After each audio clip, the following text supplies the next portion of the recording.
ho, ho.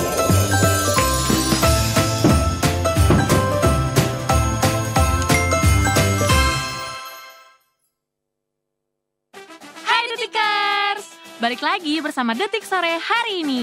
Sekarang kita akan mengulas beberapa berita nih. Apa aja tuh? Jadi, sektor pariwisata Indonesia tengah menjadi sorotan belakangan ini. Wah, kenapa sih?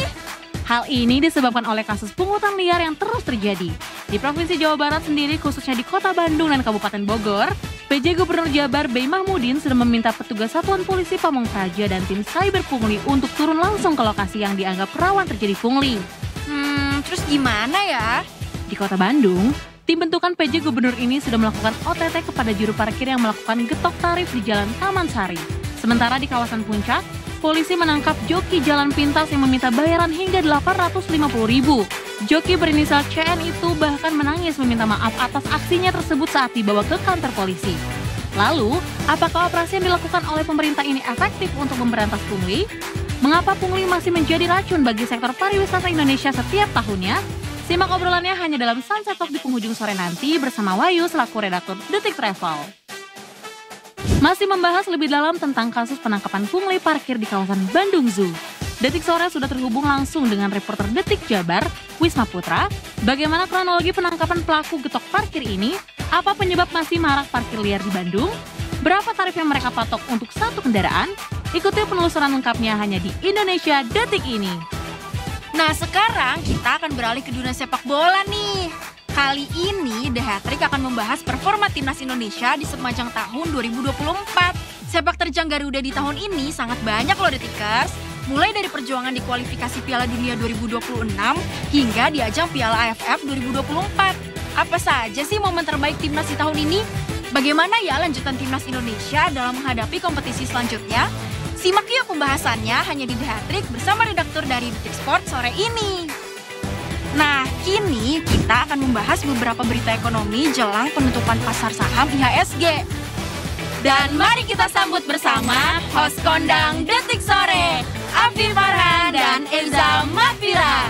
Detik Sore gak cuma hore-hore. Selamat datang di Detik Sore. Gak cuma hore-hore everybody.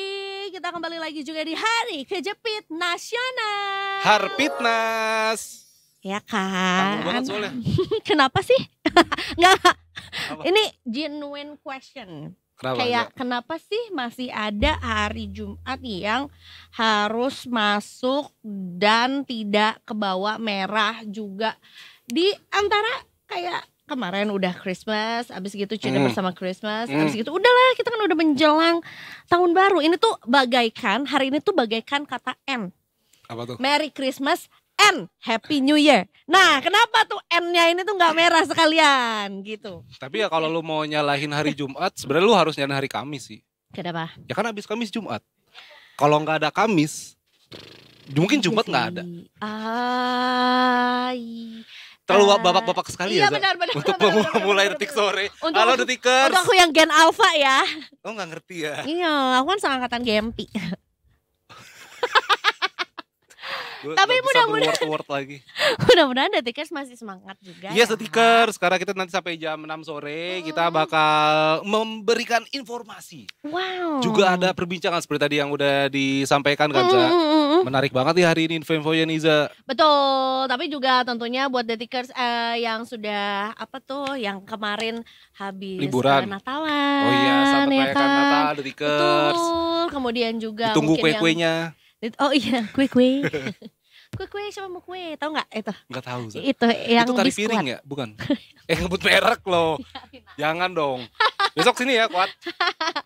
Terus yang udah pada mudik mungkin Iya. ada yang WFH tapi udah di kampung halaman. Kayaknya banyak deh yang gitu ya. Karena hari ini tetap Boleh harus pop. masuk. Tapi kayak ya udah diakalin dengan WFH. Dan minggu depan aja. tuh juga nanggung, Za, karena tanggal 1-nya itu hari Senin Selasa Rebo ya kalau nggak salah. Rebo Iya, lagi. Rabu, ya. Tanggal 1 Rabu, tanggal 2-nya Kamis. Tapi nggak Kamis. tahu tuh duanya cuti bersama atau enggak. Ah, iya benar juga. Tapi banyak di antara teman-teman gua yang hari pertama masuk kerjanya tanggal 3. Kok masa enak banget dong. Iya juga. Kalau nggak salah anak sekolah tuh baru masuk tanggal 6.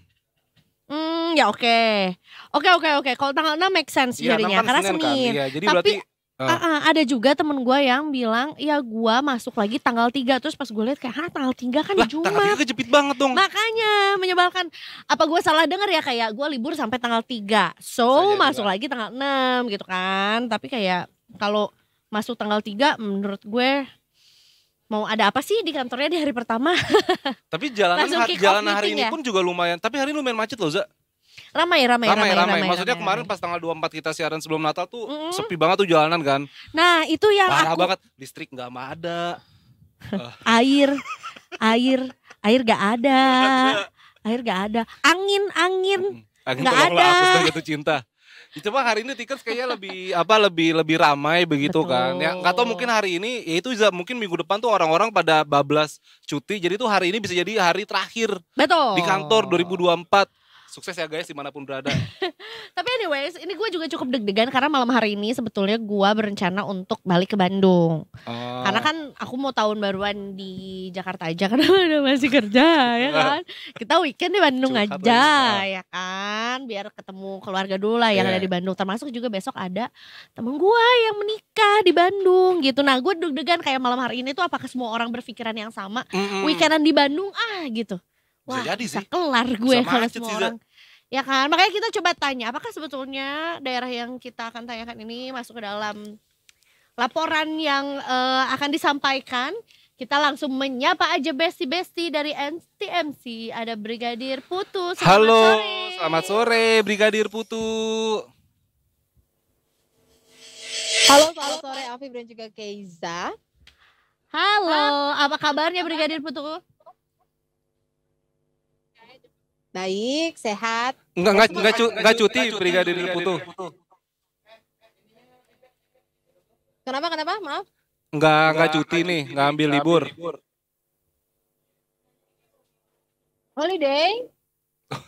Holiday enggak, kayaknya agak sulit ya kalau misalnya untuk rekan-rekan yang bertugas di lapangan kalau orang-orang libur tapi minta libur juga gitu. Iya. Kayaknya nanti mungkin kalau udah agak santai. Kalau Brigadir Putu Apa libur itu nggak ada yang holiday? laporin nanti NTMC. Belum tahu apa itu holiday. Belum tahu apa itu holiday.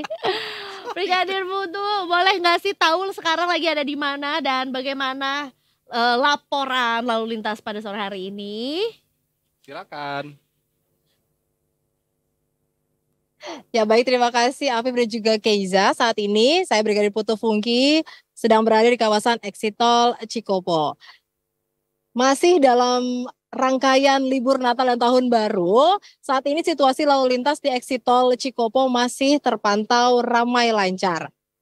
Dan dari pantauan udara kami, kondisi arus lalu lintas di ruas tol Jakarta Cikampek juga dalam situasi ramai lancar. Dan untuk kondisi terkini di ruas jalur alternatif tepatnya di arteri selepas keluar dari gerbang tol Cikopo yang akan mengarah ke Purwakarta juga dalam kondisi ramai lancar. Dan hanya terlihat adanya peningkatan volume kendaraan dan mengalami antrian di lajur 1 dari arah Jomin yang akan masuk menuju ke gerbang tol Cikopo. Kami mengimbau bagi para pemudik lokal maupun dari luar yang menuju kawasan wisata di Purwakarta ini tetap dalam kondisi berkonsentrasi dan antisipasi akan banyaknya kendaraan bermuatan berat dengan tidak mendahului dari arah lajur sebelah kiri yang melintasi Jalan Raya Cikopo ini untuk menuju kawasan industri.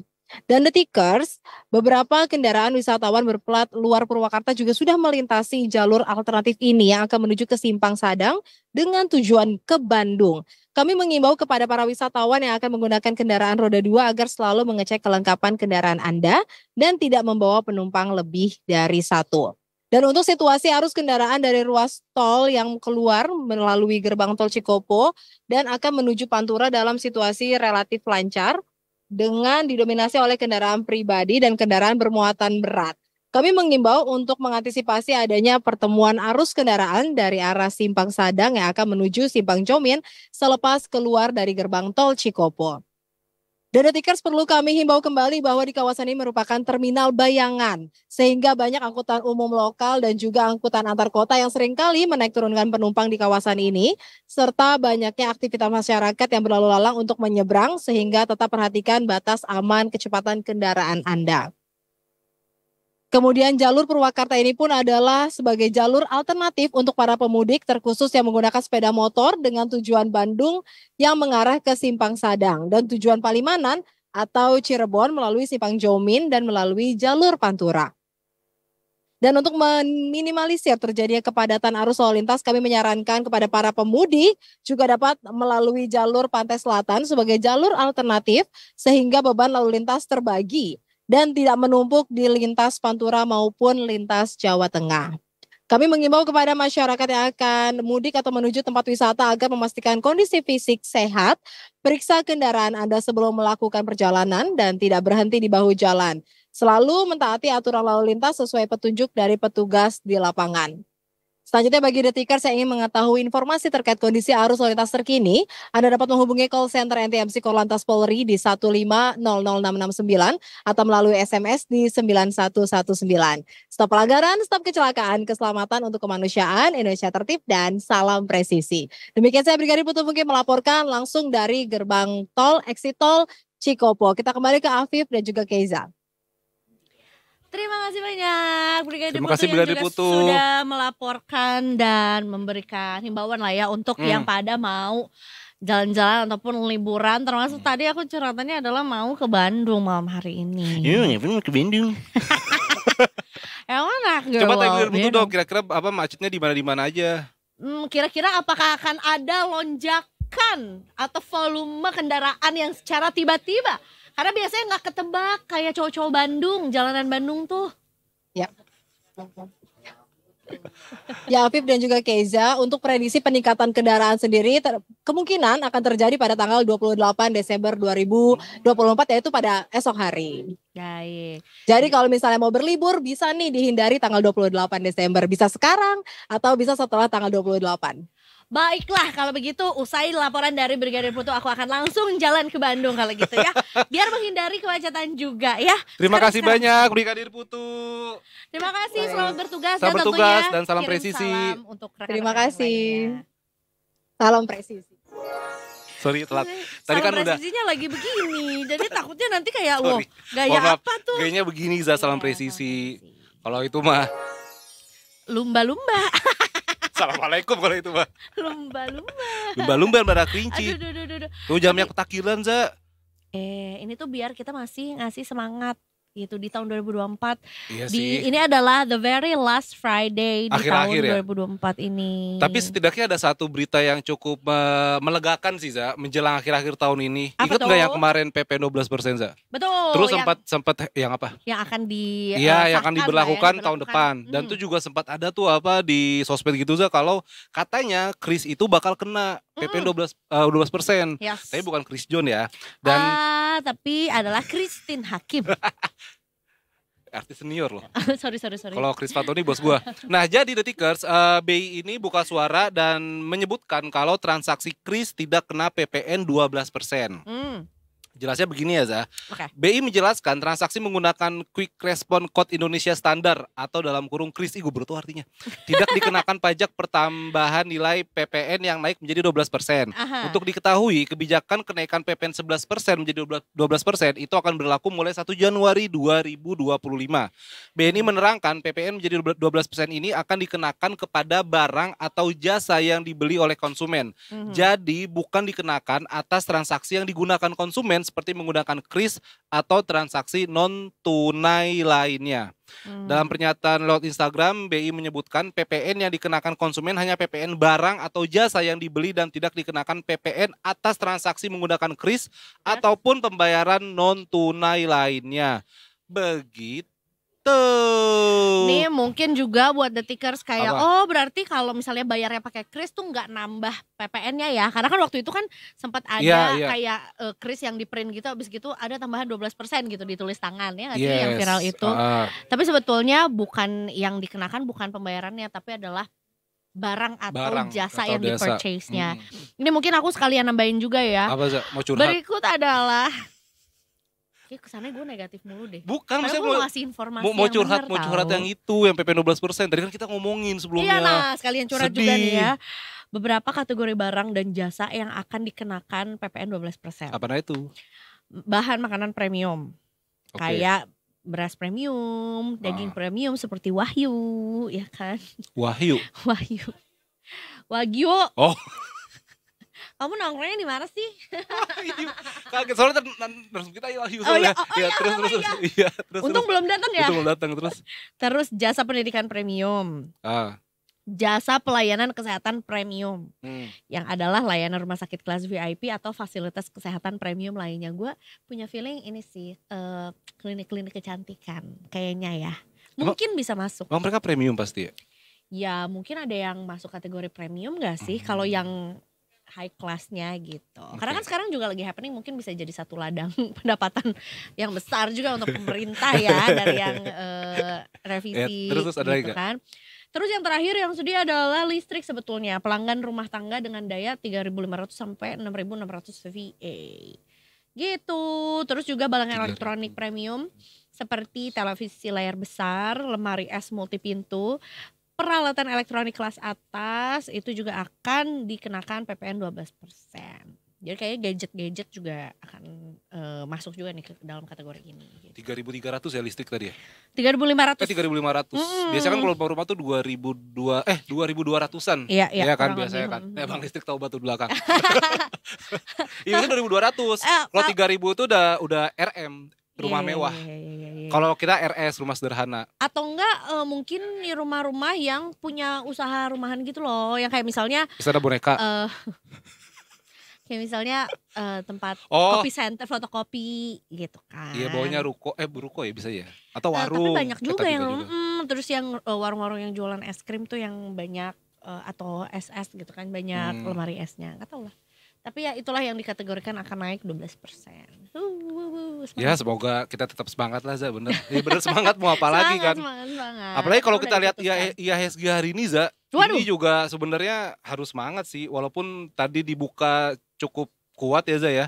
Cuman setelahnya tuh kayak pelan-pelan tuh turun dan terus turun Za. Aduh, tapi nanti deh kita coba bahas lagi setelah ini ya, apa yang sebetulnya terjadi di HSG, karena sekarang udah jam 16.00, makanya iya, kita udah akan tutup. bahas juga habis ini. Sentimen dulu Dan Za. kita ceki-ceki dulu, ini dia sentimennya.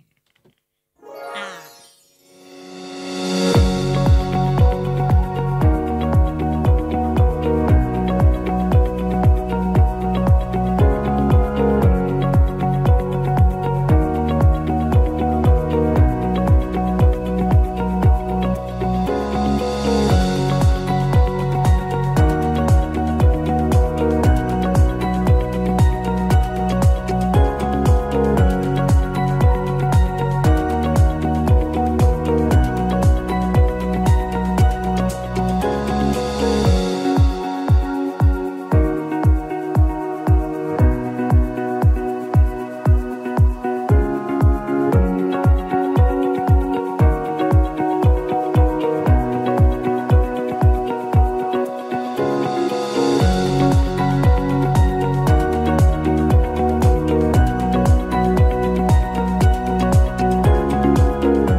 Itu dia tadi sentimennya. Beda vibe ya. Yang satu-satu udah semangat, yang satu itu tadi dia sentimen yang harus kita perhatikan. Kayak soalnya ini merah terus Za. Ya gak Iya, apa-apa. ini belum ada di sini. Kita Masih merah terus. sekarang pink. Sekarang merah lagi. Sekarang Oh karena memang temanya masih Christmas, masih Christmas. ya. Tapi sebetulnya juga yang akan ngasih tahu sama kita, atau mungkin kita bisa melihat peluang yang lain juga Yes. di antara kemerahan-merahan yang ada. Tentunya kita sudah berjumpa dengan Mbak Sheryl dari Investasiku. Halo Mbak Sheryl. Ini Selamat halonya sore, agak Mbak berbeda dan Mas. sore hari ini. Apa tuh? Kayak Apa, Za? lebih let it go. Oh iya, karena udah mau akhir tahun kan. Mau akhir tahun. Jadi Aku kira kita mau farewell. kita sama harus Mbak Sheryl. Iya mau farewell. Last day ya katanya Mas. Oh iya iya Oh iya. iya terus Enggak lah, kita masih bisa bertemu dimanapun. Di Cafe Betul. Bean di mana? Di Oh Transmart. iya, masih Iya bisa. kan promo. Itu kode jangan-jangan Za. bisa jadi. Iya. ya. kode. Sheryl, hari ini kita menjelang Nah, Mbak. tahun baru di Harpitnas. Yes, betul. Yang sangat luar biasa. Dan sudah sekali. jam 4, Mbak. Mm-mm. Ini minumnya Iya. mau ditaruh di mana? Kayaknya mau dihidangkan. Jangan, Kan ada tamu. jangan dihidangkan Ada selagi tamu. hangat ya. Oke. Iya. Ya, jadi kita lihat udah closing nih marketnya ya.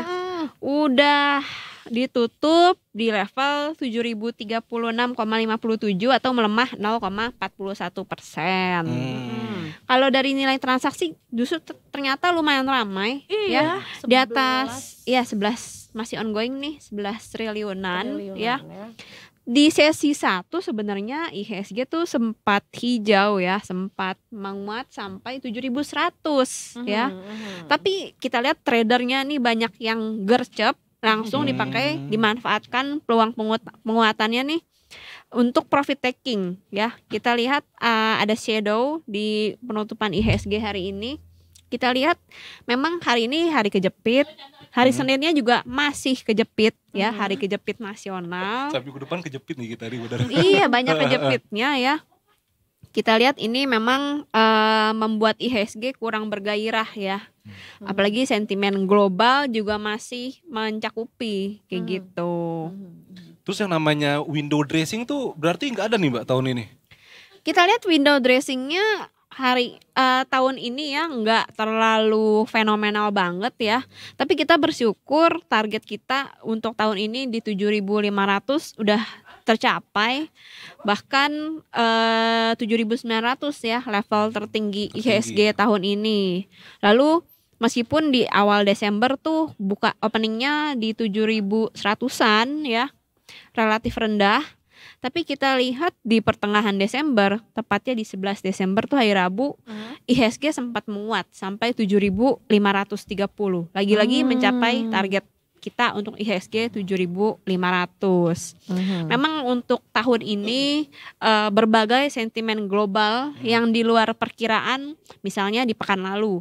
Itu ada komentar yang hawkish dan lumayan mengejutkan dari Kepala Gubernur The Fed Jerome Powell ya. Itu juga masih menjadi awan kelabu ya bagi IHSG. Menyebut awan Kinton tadi. Waduh, agak Dragon Ball ya. Iya. Terus, Mbak. Lalu juga soal terpilihnya Donald Trump. Itu kan di awal November memang. Tapi kita lihat semakin kesini semakin terasa juga ternyata dampaknya yang membuat pelaku pasar kembali ke Amerika, pulang kampung dolarnya. Dolarnya menguat, rupiahnya melemah seperti hari ini ya. Sampai rupiahnya tuh udah 16.230 hari ini. Kayak makin nambah deh. Makin nambah iya. Belum lagi ditambah soal kebijakan PPN dari dalam negeri kita. Itu kan membuat pengusaha dan masyarakat juga gimana gitu ya, semakin merasa terbebani meskipun di satu sisi UMP naik tapi hanya 6,5%, tapi bebannya di belakang itu masih banyak kayak gitu. Apakah dengan kenaikan UMP yang sebetulnya baru akan dilaksanakan sama kayak naiknya pajak lah ya di tahun depan juga, itu bikin orang jadi makin melek atau jadi orang bikin lebih tertarik untuk berinvestasi nggak Mbak? Ada tendensi ke sana nggak? Nah, karena dari pemasukan yang hanya naik 6,5%, ya PPN naik meskipun memang dari 11 ke 12%, naiknya kan 10% tuh dari 11 ke 12%. Belum lagi ya naiknya memang segitu, tapi genepinnya ke atas harganya. Jadi apa-apa semakin mahal, daya beli menurun ya. Kita juga lihat beberapa tahun terakhir ini kelas menengah kan semakin tergerus gitu. Jadi kita harus, sebenarnya ini suatu motivasi ya buat kita ya. Kita jangan sampai menjadi masyarakat kelas menengah yang tergerus. Kita harus bisa semakin meningkat lah. Gimana caranya ya? Kita harus bisa meningkatkan pendapatan, sumber income gitu ya. Lalu income-nya naik, ya gaya hidupnya jangan ikut naik juga, tapi diinvestasikan porsinya gitu. Jadi ya supaya lebih semakin kuat dan cerah lah ya peruntungan keuangan kita di 2025 gitu. Ya memang market kan begitu, selalu berubah nanti hijau, nanti merah, nanti naik, nanti turun. Tapi kita kan harus simak terus ya, detik sore sampai tahun depan masih ada kan? Masih, Mbak, masih. Amin, harus ada dong Mbak Iya, ya. masih ada. Jadi itu juga bisa mendampingi teman-teman untuk mengambil keputusan investasi apa nih. Kan instrumen investasi tuh banyak. Apalagi di investasiku ada saham, ada reksadana, ada obligasi. Itu udah lengkap banget ya.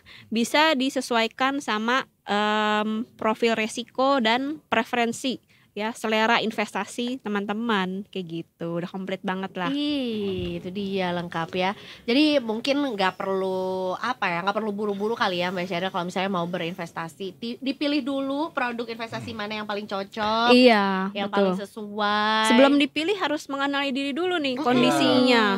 Kita punya toleransi resikonya seperti apa. Secara psikologi nih risk taker atau nggak bisa resikonya kecil-kecil aja tapi yang lebih pasti, yang lebih stabil returnnya kayak gitu. Itu Nah, bisa disesuaikan. aku tipe investor yang seperti itu. Apa Jadi nih kayak aku bukan sebenarnya sangat tertarik sama yang namanya Tantangan. big Beggar. Iya, gain big tapi big risk juga gitu ya. Nah, tapi sebenarnya masih ada rasa kayak aduh, kayak aku memang bukan tipe yang seperti itu deh. Betul, Aku betul. tuh suka ketenangan aja dalam hidup. Iya. Gitu. Makanya nggak mengambil produk-produk yang menurut aku bikin Terlalu high risk ya. terlalu high risk Betul, gitu. betul. Ya high risk high return sih memang, tapi aku kan maunya high returnnya aja gitu. Akhirnya ganti produknya gitu. Kalau Mama kamu pasien sebelahnya udah mau datang. Kan lagi jadi dokter. aduh, Dokter nggak nyangka investasi. jokesnya dikeluarinnya sekarang loh. Bukan lagi sama produk. Iya nih sampai roaming Bisa juga. bisa. Bukan tadi Mas Basir kan kayak dokter banget kelihatannya. Kita Jadi kayak kita curhat kayak pelan-pelan. Bukan curhat, kita berkonsultasi. Berkonsultasi, Oh, betul. iya, iya. Walaupun sebetulnya kalau Mbak Sheryl tuh kayak selalu ngasihnya tuh dikembalikan sama kitanya lagi. Iya, begitu. Ya kan, betul. Betul. Kamu apa resolusi tahun 2025-nya melalui investasi? Kalau aku tipe yang agresif sih Mbak. Aku berani ngambil tantangan. Bedi. Wow. Iya. Resikonya berarti besar juga nih. Besar bisa banget, Mbak. diterima. Karena Oke. memang juga pengen dapat return yang sebesar-besarnya juga. Itu dia betul. Mau beli apa, mau kemana, mau ngapain sih? Ingat kata-kata mutiara, high risk high return. Astaga, itu kata-kata mutiara jadinya ya. Padahal baru iya. baca tadi. High risk high return. Perasaan baru saya sebutin tadi. Bukan baca di mana tadi dari sebutin. Tapi Mbak soal high risk high return Mbak, ini kan kebetulan bisa dibilang big caps ini kayak lagi menurun banget ya Mbak. Berapa bulan terakhir ya? Kayak Oh, saham-saham perbankan yang jadi tulang punggung keluarga IHSG ini. Iya. Kayak mungkin lagi pegel-pegel kali ya tulang punggungnya ya. Enggak. Tulang mana lagi yang harus kubanting ya Allah? Paman maksudnya. Yeah. Kan tulang paman. Terus Mbak. Lanjut aja Mbak. Iya. Iya, memang biasanya terjadinya window dressing di akhir tahun itu atau January effect ya. Biasanya untuk IHSG tuh ditopang sama sektor keuangan, sektor perbankan. Tapi kita lihat di tahun ini 2024, bahkan hari ini sektor keuangannya juga masih malu-malu, masih minus 0,07% kayak gitu. Makanya ya kita lihat IHSG-nya juga masih merah-merah seperti itu, merah-merah tipis gitu. Jadi memang kan sektor perbankan punya bobot dan pengaruh yang besar sama indeks ya. Jadi nggak mengimbangi nih. Yang menguat cenderung sektor-sektor yang pengaruhnya minim, kayak transportasi, non cyclical sama kesehatan kayak gitu.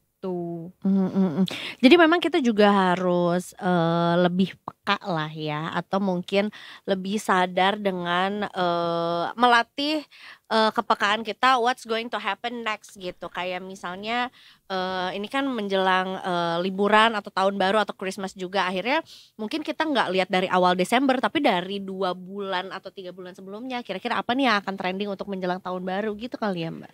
Oh iya, memang kalau mau ada season kayak sekarang kan lagi seasonnya Nataru ya, itu memang pengaruhnya ke saham-saham transportasi, infrastruktur jalan tol, konsumsi ya. Karena kan banyak yang ngumpul-ngumpul, terus juga parcel, segala macam konsumsi cemil-cemilan itu jadi lagi happening. Ya meskipun kemarin sempat tertekan ya sama kekhawatiran PPN 12%. Betul. Ya, kita lihat sebenarnya sektor consumer cyclical ya, yang biasanya produk-produknya kebutuhan sekunder, biasanya tuh juga rally di tahun di bulan-bulan akhir tahun gini, karena kan permintaan mau Natal, apalagi mau Imlek juga, abis itu Lebaran. Iya. Deretan ini liburnya. Iya. Tapi kalau kita lihat sektor retail justru kurang bergairah ya, mungkin ada pengaruh dari PPN juga. Tapi untuk konsumsi bahan pokok, consumer staples ini masih terimbas sentimen positif dari Nataru juga. Kita lihat masih bagus lah. Memang kebutuhan pokok kan tak terelakkan ya, mau segala kondisi kayak gitu. Gitu sih. Oke. Nah, berarti nih Mbak, ini kan penutupan sebelum kita berjumpa lagi di hari Senin lah ya gitu. Ini adalah weekend terakhir juga di tahun 2024 juga gitu. Apa-apa yang paling mungkin yang bisa kita keceng lah untuk minggu depan gitu, at least. Minggu depan itu udah tersisa 1 hari perdagangan ya. Oh iya ya. 31-nya udah tutup tahun 2024 ya. Tutup ya berarti. Kalau kita cermati sih IHSG-nya ya paling sejauh-jauhnya menguat di sisa tahun 2024 ini ya menguji level 7.100 ya. Kayak gitu seperti awal opening. Sehingga kalau kita lihat secara month on month IHSG kinerja bulanannya di Desember ini cenderung flat gitu ya. Bahkan bisa juga minus tipis-tipis gitu, melemah tipis. Karena kan di 2 Desember tuh openingnya di 7.100 ya. Hari ini closingnya di 7.030-an, di bawah 7.100. Andai hari Senin ini rally banget ya IHSG-nya secara month on month ya relatif flat kayak gitu. Tapi juga nilai transaksi di hari Senin bisa relatif tipis ya, karena benar-benar hari Selasa dan Rabunya tuh libur marketnya. 311 tuh libur gitu ya. Dan kita lihat fokusnya juga hari ini aja ada kenaikan dikit langsung dimanfaatkan profit taking sama pelaku pasar gitu ya. Tapi bisa juga menguat dengan pertimbangan pelaku pasarnya sudah siap-siap menjelang Januari effect. Karena biasanya kalau window dressingnya gagal, maka Januari effect-nya yang lebih terasa gitu. Asalkan semoga nanti saat pelantikan Om Trump di tanggal 20 Januari gak ada drama yang gimana banget kayak gitu. Biasanya Januari effect tuh memberikan efek yang seperti apa Pak? Biasanya di bulan Januari di awal tahun tuh juga ada penguatan harga saham kayak gitu. Iya. Jadi memberikan sedikit angin segar lah. Iya, ada harapan. Atau mungkin harapan lah ya. Melihat sekarang portonya kan berdarah-darah semua kan, merah semua kan. Betul. Tergantung portonya apa. Iya juga sih Mbak. Soalnya beberapa ada yang hijau. Iya. Pasti ada sih sebetulnya. Cuman yang mendominasi masih yang harus turun dulu. Atau mungkin nyuruh kita yang bonus akhir tahunnya belum habis untuk berbelanja kali. Bisa jadi tuh. Lagi diskon ya. Masih ada tuh peluang Senin ya. Sebelum harga naik. Senin harga gitu naik. Senin harga naik. Oke, baiklah. Aduh. Seru. Ada lagi yang mungkin ditanyain sama Mbak? Enggak, kita hari ini hari terakhir sama Mbak Sheryl tadi kan. Saya kan hari investasiku hari ini ya Mbak ya. Iya. Aku mau menanyakan ini, gimana kesan-kesannya selama di Detik Sore? Mbak Waduh, Sheryl? ini di off the record dong nih. Jangan di live. Halnya enggak ya? Kita ngobrol di Coffee Bean aja. Oh iya sambil traktir. nongkrong ya. Tapi maksudnya menyenangkan sih Mbak, karena kan aku bukan sebelum aku berjumpa dengan Detik Sore aku Ya tuh ile, so sweet. tidak peduli. Kayak I don't see investasi itu adalah sebagai satu cara untuk menyelamatkan masa depanku sendiri gitu ya, bukan menganggap ini sebagai satu keharusan. Jadi kayak kalau dulu tuh kayak ya udah kalau yang mau investasi ya investasi aja. Kalau gue sih enggak. Memang biasanya saat kita mendapatkan income dipakainya tuh untuk konsumsi dulu. Wah, buat cekot-cekotin itulah yang udah di keranjang belanjaan. Iya. Nanti kalau udah ada sisa baru diinvestasikan. Tapi yang lebih ideal saat kita mendapatkan uang, mau income mau bonus baiknya kita udah punya budgeting plan gitu ya. Oh, kita punya kewajiban misalnya cicilan. Berapa nih? Itu cicilan kan kewajiban ya hutang atau apapun lah, itu kan yang utama dulu. Jadi begitu dapat uang potong dulu tuh sama hutang. Ya, yang tadinya pinjam dulu 100 balikin lah ya. Balikin lah 100. Itu udah untung loh yang dipinjemin masih tetap 100 juga, nggak jadi 200 ya kan? Iya. Nah, udah itu baru budgeting buat kebutuhan pokok. Jadi harus bisa bedakan keinginan sama kebutuhan gitu. Jangan dirancu antara mau Tertampar. sama butuh. Apalagi namanya keinginan tuh nggak bakal pernah puas ya. Iya, Betul gaya banget. hidup Ah. akhirnya kan selalu aja. Aku ingat aja tuh ada banget di minggu-minggu kita membahas Labubu terus ya menjadi Oh, iya. sebuah kebutuhan yang kalau nggak punya tuh nggak gaul gitu. Tapi sekarang kayaknya Udah lewat kan? udah lewat Iya aja kan? gitu. Udah Maksudnya Orang kayak udah I don't pakai think I gator want kunci it apa aja anymore. boleh kok. Iya Heeh. gitu. Asal jangan pakai jenglot gitu jangan. Kunci Inggris. Kunci Inggris. Ya, Tapi boleh. jujur Mbak, aku juga sama kayak Iza gitu. Aku pertama kenapa jadi kita yang jadi ini ya curhat ya? Ya nggak apa-apa. Enggak, maksudnya bener aku ke Mbak Sheryl aku belum nggak ngerti itu saham apa reksadana segala macam, terus aku belajar pelan-pelan. Ternyata bener ya. Kayak yang namanya 1 miliar 10 tahun lalu sama 1 miliar sekarang tuh beda sih. Betul. Iya kan, betul. dulu tuh 1 miliar tuh dapat rumah, Wah, ada kolam gitu. renang, ada Iya, apa, bener, ada bener, mini bener. zoo-nya, ada mini teater, ada taman mininya. Terus sekarang 1 miliar tuh, Nongkrongnya sama Richie Rich apa gimana sih? cuma kalau rumahnya? sekarang tuh 1 miliar tuh rumah 60 meter, Zak. Iya sih. Di mana iya, dulu kan, juga tergantung Iya, pasti lokasi. Iya sih. Iya, bukan lokasi, cuma kan Di Pondok Indah Mbak, tapi cuman mobilnya aja yang Berapa masuk. karung gitu Kitanya ya di luar. tanahnya. garasi dalam, Nggak, itu luar. tidur Itu maksudnya luar. aku ngerasa ya Mbak Sheryl dengan ngejelasin tick story tuh kayak, ternyata kayak begini ya. Oh, ternyata kayak begini. Oh, ini naik turun tuh, fluktuasi itu wajar. Iya, Oh, iya. taking Profit profit taking tuh wajar sebenarnya. Pasar tuh bakal naik turun. Jadi Mm-mm. kayak ya aku yang terima kasih sih Mbak atas Sama-sama. ilmunya gitu Mbak. Sama-sama. Senang juga bisa sharing sama Mas dan Mbak dan kawan-kawan The Tickers ya. Yes. Nah, Biar senang. makin Enggak, sebenarnya aku mencari efek lagu-lagu sedih gitu loh. Oh. Kayak terharu, nggak ada. Guys, request ya lagu. coba kita coba. Mama The Tickers nggak bakal bisa ngeliat kita.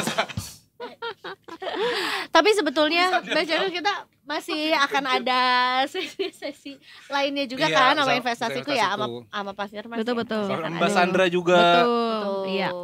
Selamat healing ya. Mbak Selamat. Sheryl. Thank you. Selamat menempuh hidup baru Mbak Sheryl. Oh iya Wow. iya iya iya. Lembar baru maksudnya. Oh iya, Iya 2025 New Year New Me. Iya. New York. Cucok. Waduh, jangan. Baiklah kalau begitu, terima kasih banyak ya Mbak Sekali lagi Mbak Sheryl. Sheryl, terima kasih kita di sore Makasih, juga. Terima Mas. kasih Makasih, banyak The Mbak Tickers. Sheryl. Mm-mm.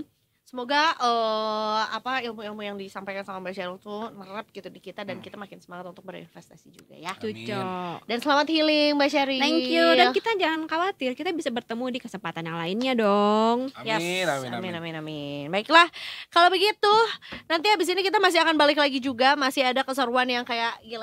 Abis ini sih gue ngerasa gue banget karena kita akan bahas bola, bro. Gue kira Bu yang pada atau bola bener ya, Za? Nanti Eza bakal gue take over The banget. Tickers selama 1 jam ke depan ngomongin bola. Yes. Eh, Apa-apa aja sih sebetulnya prestasi yang juga udah dituai oleh tim Garuda? kebetulan juga nanti sepak bola, sepak takraw, mandi bola juga semuanya ya. Capek banget mandi bola. Banyak banget ya. Sekarang udah nggak ada zaman sekarang mandi bola. Ada di tempat Ada. tinggal Masih gue ada? ada mandi Masih bola, banyak. tau. Di, Yang- di fasum warganya Oh, ada mandi bola demi Allah. seru dong. Ntar gue Nanti ya, Boleh. gue kasih lihat ya. Oke, Tickers, kita balik lagi, kita break sejenak. Jangan kemana-mana, tetap di Tik Sore. Gak cuma Hore.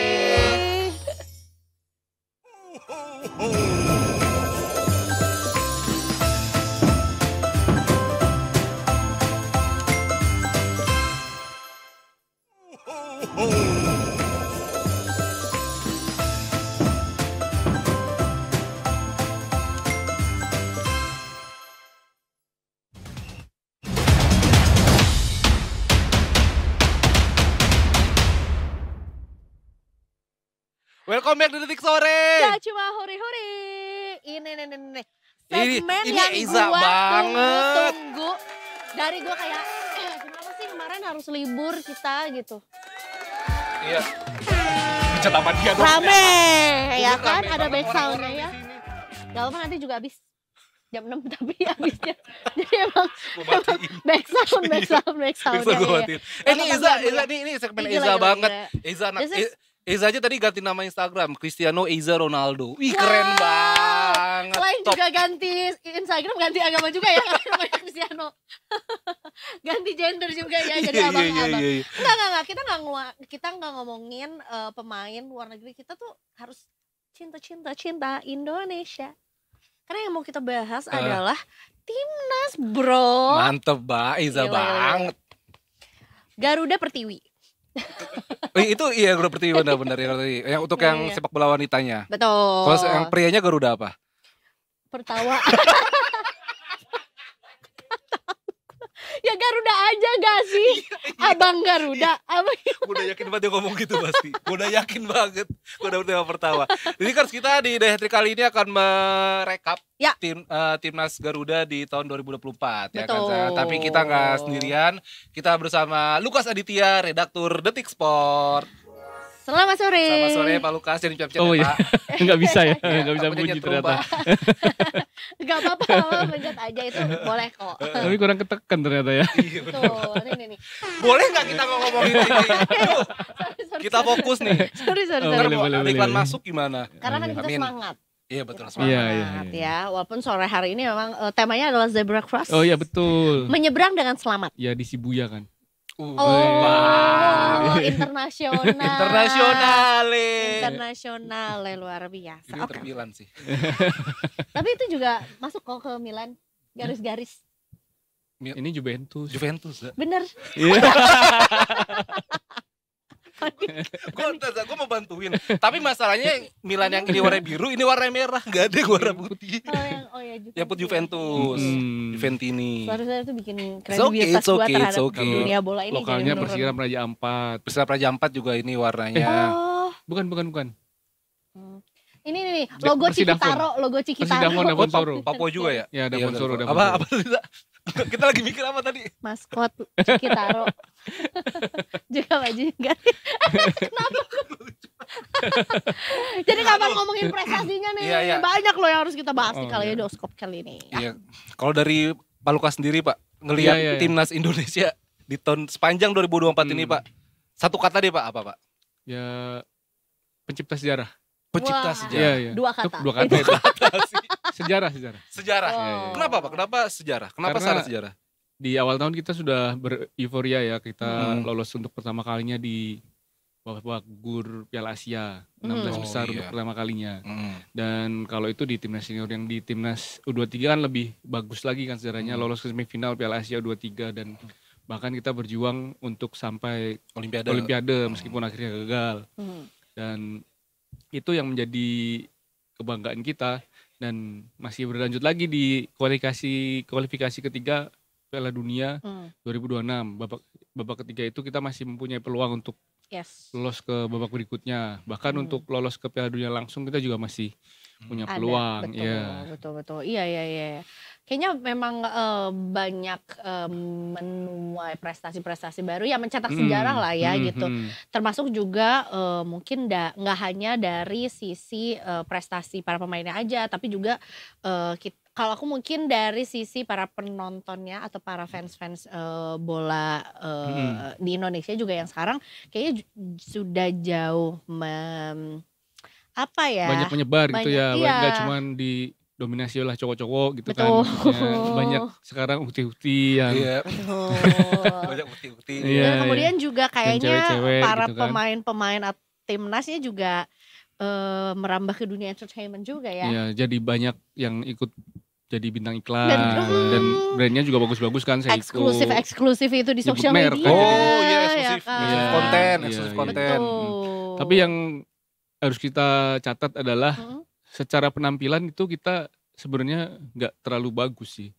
Penampilan apa nih Pak? Dari 22 pertandingan sepanjang tahun kita kalah 11 kali, artinya persentase kekalahan kita Wow. itu 50% cukup tinggi ya. Itu semua kategori kelompok umur. Enggak, di timnas senior aja. Timnas senior aja? Timnas senior aja. Dari Januari sampai Desember ini kita sudah bertanding 22 kali. Mhm. Kita kalahnya 11 kali, Oke. menang 6 kali, Mhm.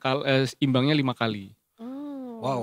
Berarti- Cukup ini ya, maksudnya persentase kekalahannya masih tinggi dan persentase kemenangannya cukup kecil sebenarnya.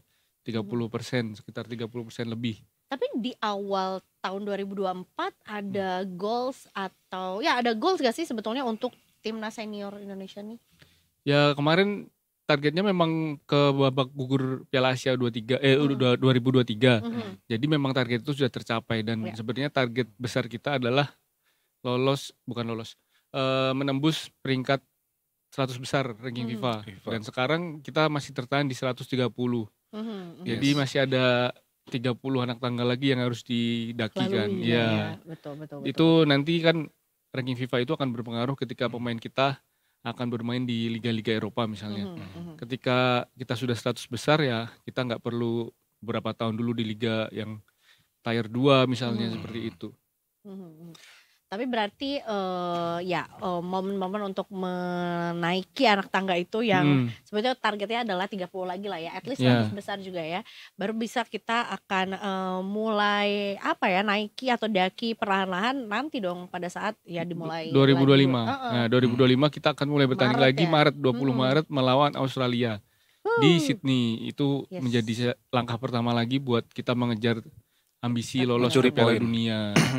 Tapi menarik tadi yang Pak Lukas bilang soal kita sebenarnya syarat sejarah nih ya kan. Ya. Ya kita syarat sejarah tapi ternyata persentase kekalahan kita juga cukup besar. Tinggi ya. Ini jadi kayak semacam anomali gitu. Apakah mungkin nggak tahu maksudnya dari tim Petik Sport juga apakah mungkin ada yang salah dari pemainnya atau bukan nyari salah-salahan sih. Maksudnya ada harus dievaluasi, gitu. harus dievaluasi gimana caranya kita agar di saat pertandingan yang ditargetkan meraih poin penuh, kita juga bisa meraih poin penuh.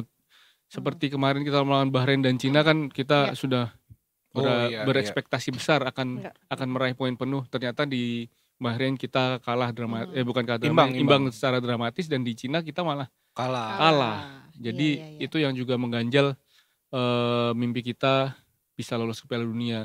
Jangan sampai nanti satu pertandingan yang harusnya bisa kita menangi malah menjadi penyesalan gitu.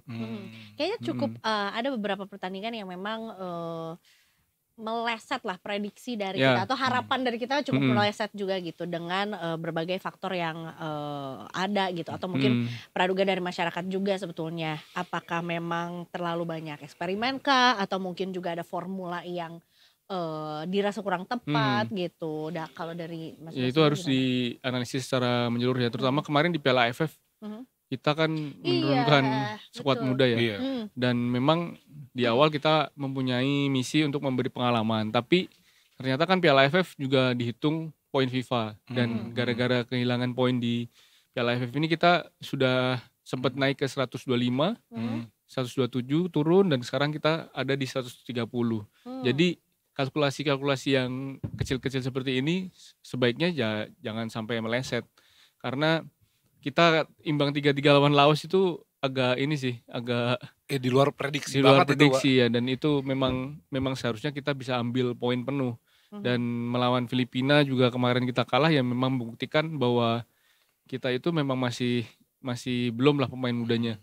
Kalau memang targetnya kita kemarin semifinal, ya kenapa nggak memutuskan untuk PSSI tidak memutuskan untuk mengirim skuad yang lebih berpengalaman, yang lebih senior, lebih senior. Dan ya, tapi kan sebetulnya juga ini sudah berdasarkan pertimbangan yang sangat matang gitu, siapa tim mana yang akan diberangkatkan atau dimainkan di pertandingan yang mana gitu. Tapi ternyata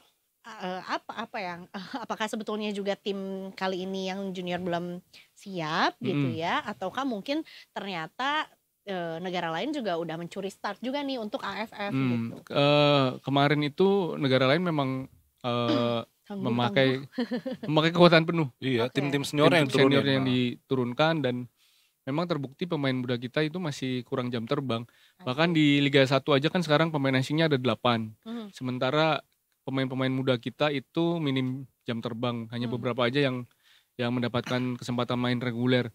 Ya memang seperti itu gambarannya dari hasil pembinaan kita. Jadi ya kita harus meningkatkan lagi pembinaan usia muda, apalagi besok PSSI juga mempunyai menganggarkan yang cukup besar ya, 600 miliar. Ya. Itu ya saatnya kita menggarap pembinaan usia dini, liga, jangan cuma kompetisi piala. Dengan begitu, dengan kompetisi yang reguler, ya kita akan memetik hasilnya nanti di saat kita 10 tahun lagi atau 5 tahun lagi, seperti itu. 600 miliar tuh beli cendol 2 lantai itu penuh ya? Kayaknya bisa 2 lantai. Bisa buat kolam menyelam deh. Menyelam. Lautan cendol. Free dive ya. Nah, kalau ngomongin soal pemain juga Pak, tadi kan Pak Lukas juga sempat mention pemain. Kita kan memang di era sekarang di era Erick Thohir gitu kan sebagai ketum PSSI, kalau nggak salah ada 15 pemain naturalisasi Pak ya. Iya, dan itu masih mungkin bertambah kan. Dan masih bertambah Pak. Dan ya walaupun sekarang mungkin isunya juga sudah nggak ada lagi nih kubu-kubuan pemain naturalisasi sama pemain lokal gitu. Tapi sebenarnya kalau bisa dilihat Pak, kalau gue secara pribadi ya, mungkin memang dalam keahlian skill dan permainan tuh pemain lokal kita sepertinya masih kurang gitu Pak dibanding pemain-pemain yang keturunan yang dimana mereka dari belum matang lah, mereka main di Eropa dari kecil, mereka skillnya udah diasah dan ya bahkan kemarin juga Sintayong sempat ngomong kalau nggak salah kalau saya bawa pemain senior bisa juara nih AFF nih gitu kan. Berarti memang sebenarnya masih ada gap yang cukup jauh Pak ya. Dan itu kan yang coba ditularkan oleh pemain-pemain keturunan kita kan. Kemarin Kevin Verdong juga udah bilang di Indonesia itu kalau kita kalah misalnya tapi bermain bagus ya kita sudah bermain cukup baik. Itu nggak cukup buat dia dan itu mentalitas yang pengen dia tularkan. Ya kalau kalah ya kalah, memang kita main jelek atau kita buruk. Jadi ya itu yang mau dia tularkan, ya jangan cepat puas itu intinya. Jadi ketika sudah mencapai sesuatu hal, oh ini kita udah mencapai, kita harus jadi lebih baik lagi di masa depan. Seperti itu sih yang harus ditanamkan di pemain kita. Dan walaupun apa? Kita kayak rebut-rebutan gitu ya. Iya. Walaupun sebetulnya juga banyak yang yang memiliki pendapat bahwa ya ada bagusnya juga sebetulnya masih cukup banyak pemain naturalisasi yang main kesini. Akhirnya juga kita punya teman-teman atau timnas yang lokal juga jadi punya gambaran baru gitu latihan. Misalnya mengadaptasi yang dulunya latihannya di Swiss, di Belanda gitu. Jadi tahu kan dibawa ke sini juga budayanya yang bagus-bagusnya maksudnya gitu. Ya itu udah terlihat juga di Rizky Ridho ya. Dia mendapatkan partner yang bagus di timnas, di Persija dapat pelatih yang bagus juga. Pemain asing di Persija juga pemain timnas Republik Ceko, Kudela. Nah itu kita bisa melihat bahwa dia sekarang jauh berkembang di timnas dan bahkan di Persija sudah menjadi kapten di usia yang masih muda ya. Iya. Dan nilai pasarnya paling mahal dia kalau nggak salah. Ya 8 miliar ya kalau nggak salah. 8 miliar harganya. Itu kalau jadi cendol lagi. Cendol Elizabeth. Tadi pengen cendol kali ya dari tadi ya. Kalau pemain muda Pak, tadi kita kan pemain senior nih, pemain senior, pemain keturunan. Kalau pemain muda sendiri, Pak Lukas lihatnya gimana nih Pak ya? Terakhir kita AFF ya harus cepat angkat koper begitu kan. Tapi ya kita U23 kemarin sempat oke begitu kan Pak. Juara di SEA Games ya. Iya, SEA Games juga dan ya itu ke Olimpiade itu. Apakah prospek para pemain muda ini menjadi salah satu yang bakal terus diperhatikan oleh PSSI Pak? Harus karena itu memang jadi tugas mereka dalam hal pembinaan kan. Jadi gimana caranya kita harus bisa menciptakan kompetisi yang kondusif, yang berkesinambungan. Nah nanti muaranya juga akan timnas juga yang akan memetik hasilnya. Seperti yang sudah terlihat di pemain-pemain keturunan kan, mereka adalah bukti dari pembinaan dan berkesinambungan dari U10, U12, U15, U16, bahkan sampai U21 ya kalau di Eropa. Tim kompetisi muda yang youth. Nah itu mereka menunjukkan diri kalau mereka berlatih dengan benar, dengan berkesinambungan dan itu hasilnya kelihatan kok. Ya, Pak. Iya. Tapi kita di Indonesia nih belum ada kompetisi untuk yang kategori kelompok umur Pak ya. Kalau nggak salah Piala Suratin tuh Piala Suratin U18. Itu masih ada nggak sih Pak sekarang? Masih ada, tapi kan itu nggak setahun penuh kan. Oke. Jadi tetap masih ada Elite Pro, Elite Pro Academy.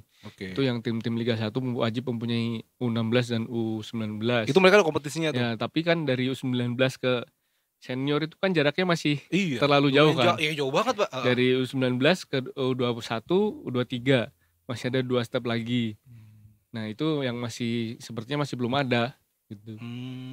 Jadi dari U19 memang sudah mendapatkan kontrak profesional, tapi mereka di klub kan bersaingnya melawan dengan pemain-pemain yang jauh lebih senior dan lebih lama berkecimpung di sepak bola. Jadi ya wajar kalau mereka nggak bersinar ya. Sebagai contoh, sudah banyak pemain-pemain yang dulu di U19 sangat bagus seperti Evan Dimas, itu juga kemarin nggak lama juga. Sekarang dia sudah mengambil lisensi kepelatihan bahkan di usia 30 tahun.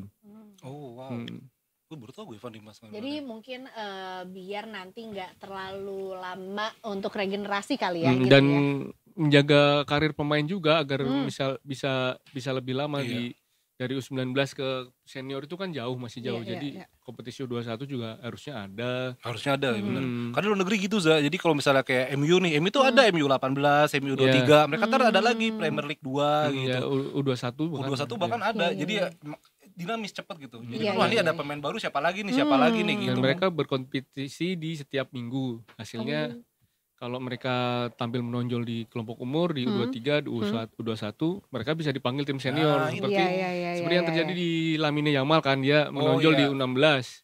U16 dipanggil tim senior, ya sampai sekarang malah jadi bintang. tak tergantikan di Barcelona. Baru 18 tahun loh dia, udah menang Piala Eropa sama Spanyol. Ya ampun 18 tahun 17 dia masih tahun, main 17 tanah ya? 18 tahun. Iya, Enggak makanya juga ya. 18 tahun masih main, main tanah. main benteng.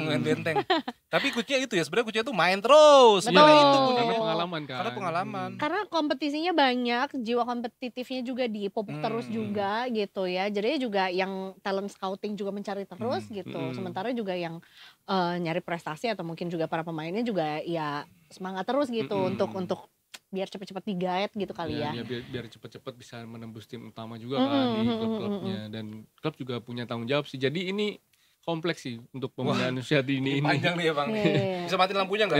Waduh, kayak di tempat dukun matiin lampu. Aduh, kompleks gimana Ya, Pak? harus ada keinginan dari federasi Yap. menyediakan kompetisinya, harus ada kemauan dari klub untuk membina tim dari usia U10 misalnya, U10 sampai U23 itu harus ada terus kompetisinya, timnya juga.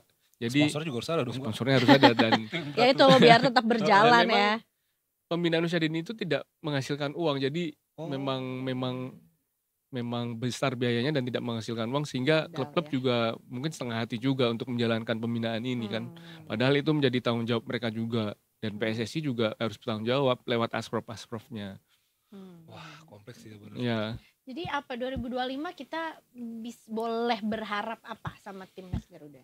yang jelas kita harus tetap mengejar mimpi untuk lolos ke Piala Dunia, entah Ya. itu nanti kita lolos langsung dengan mengunci peringkat kedua, atau kita harus lanjut ke babak keempat. Dan ya kalau soal taktik ya jangan sampai apa yang terjadi di Piala AFF kemarin terulang ya.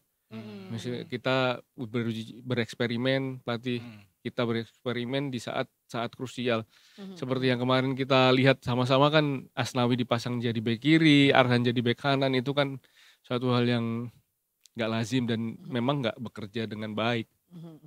Itu mungkin lebih ke lelah kita bercerita, Mm-mm. tiba-tiba ganti aja gitu. Lagi ya tidak kan? bercerita kalau tangannya di belakang udah kayak lagi mikirin banget tuh. Kayak, iya, makanya iya bener. Oh bukan ketiduran ya? Asal jangan we listen we don't judge ya. Nah, We listen and we don't don't judge ya. Tapi maksudnya ya ya nggak salah kita untuk memberi menggantungkan harapan kita yang cukup besar juga untuk timnas di tahun Ya, ya, depan, ya. karena memang juga prestasinya sudah ada Yes. gitu ya. mm-mm. Kemudian juga ya kita lihat progresnya cukup luar biasa lah di tahun lalu juga Mm-mm. gitu. Ya, kita harus melihat apa yang salah dari tahun ini kan, apa yang bisa diperbaiki sehingga nanti performa timnas jadi lebih baik lagi. Itu sih kuncinya sebenarnya. Apa yang kurang di tahun ini harus kita lihat, kita evaluasi, dan kita perbaiki bareng-bareng gitu. Iya. Maksudnya kita boleh lah saling kasih saran, saling kritik. Cuman asal jangan saling menyerang. Betul. Karena memang sekarang ada aja nih kubu-kubuan yang satu suka timnas lah, yang sini gak suka lah, atau satu suka suka pemain Iya. ini. satu suka Kan jagung. Gungku suka singkong gitu kan maksudnya. Iya, Suka benar. keju itu. Iya, iya, benar. Iya. Oh salah ya. Tiba-tiba ubi gimana sih? Bawa yang lain mana? Ya itu ya, maksudnya kan berapa belakang ini juga kan mungkin Detikers juga lihat di sosmed kan banyak yang Ya. khususnya ya pelatih Sintayong ini kan yang menjadi buah bibir banget gitu. Sosok sentral lah ya. Jadi sosok sentralnya gitu ya. Apapun itu ya jangan sampai justru di perpecahan gitu ya nggak sih? Iya, Mbak? iya, Padahal Sebenarnya- udah bagus ya maksudnya karena kita lagi banyak ya penyisihan Piala Dunia, Piala AFF juga. Kayaknya juga udah nggak memandang klub juga jadinya gitu. Karena semuanya Yes. fokus untuk ya Timnas. timnas gitu. Dan Jadi udah nggak ada kubu-kubuan lagi. sebenarnya ya itu, kita kalau mau mengevaluasi ya harus objektif aja. Kalau misalnya jelek ya kita bilang jelek, kalau bagus ya kita bilang bagus. Nggak semata-mata juga. Karena nggak ngerti bahasa Indonesia. Tapi kayak ngerti deh. Cinjay yo. Wah, goncerang. Gitu aja. Topoki. Karena memang secara statistik kita tadi kan juga Iya. sudah melihat ya. Iya. Apalagi kita. Tapi ya memang lawannya di atas kita kemarin. Cuman ya itu harusnya menjadi pelajaran sih. Kita main 22 kali, kalah 11 kali, menang cuma 6 kali, dan itu kebanyakan melawan tim Asia Tenggara, kan artinya menunjukkan kelas kita sebenarnya. Jadi kalau kita mau lebih baik lagi, ya kita harus mau membuka diri terhadap kritik. Kita harus mengevaluasi apa yang kurang, dan itu satu-satunya cara bagaimana agar timnas kita menjadi lebih baik lagi.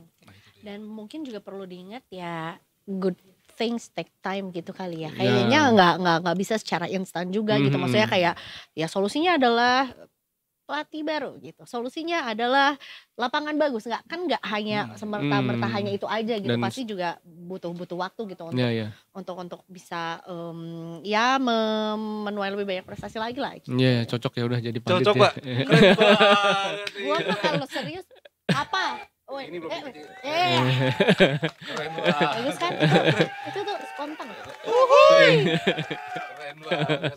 Cocok Pak jadi udah cocok. Sepak bola. Betul. Tapi ya kita juga harus Gak bisa. Kalau puji diri sendiri kan ada sumber nih. Terakhir Pak. Harus ini sih, gak cuman fokus ke timnas senior juga kan. U23 juga besok akan berlaga di SEA Games. Iya, SEA Games. Terus Garuda Pertiwi. Iya, timnas cewek. Timnas cewek. Sepak bola putri apa wanita yo sebenarnya? Iya, putri apa wanita yo yang benar. Ayo. Bukan yang benar sih, yang ini. Putri. Wanita. Kalau dari asosiasinya sepak bola wanita sih. Sebenarnya. Iya. Coba gak masalah. Gak masalah mau putra mau putri gak apa-apa. Iya, udah Iya. tertawa aja lagi.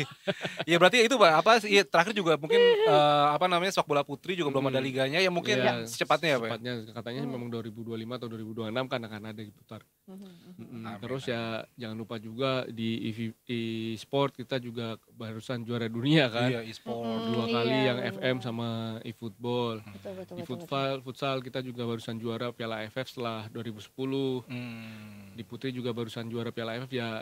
Semua prestasi ini jangan membuat kita berpuas diri sih. Jadi kita harus bisa lebih baik lagi di tahun-tahun mendatang. Amin. Thank you Pak Lukas. Terima kasih banyak. Sama-sama. Ya, kita senang kalau mendengar banyak prestasi juga sebetulnya dari. Jangan lupa tanggal 25 kita nonton Indonesia lawan Bahrain H-5 sebelum Lebaran. Iya, H-5 sebelum Lebaran di GBK. Kemarin dong. 25 besok, Maret. 25 Maret.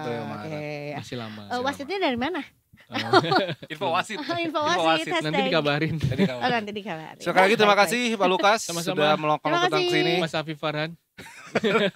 Padahal sebelahan mejanya ya. Iya, aduh. Padahal mah.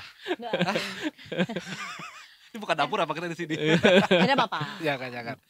Oke, Detikers kita habis ini, dia nanti ada breaking news ya, terjadi apa sih? Ada berita yang sangat panas karena sangat terbakar. Bingung kan? Kan? Nantikan setelah Bukan ini. Kebakaran yang butuh pemadam kan? Butuh. Iya, 22 kapal Pak di Pelabuhan Tegal. Baru banget. Oke, Detikers jangan kemana-mana, kita bakal kembali lagi tapi Detik sore. Ya cuma. Hore.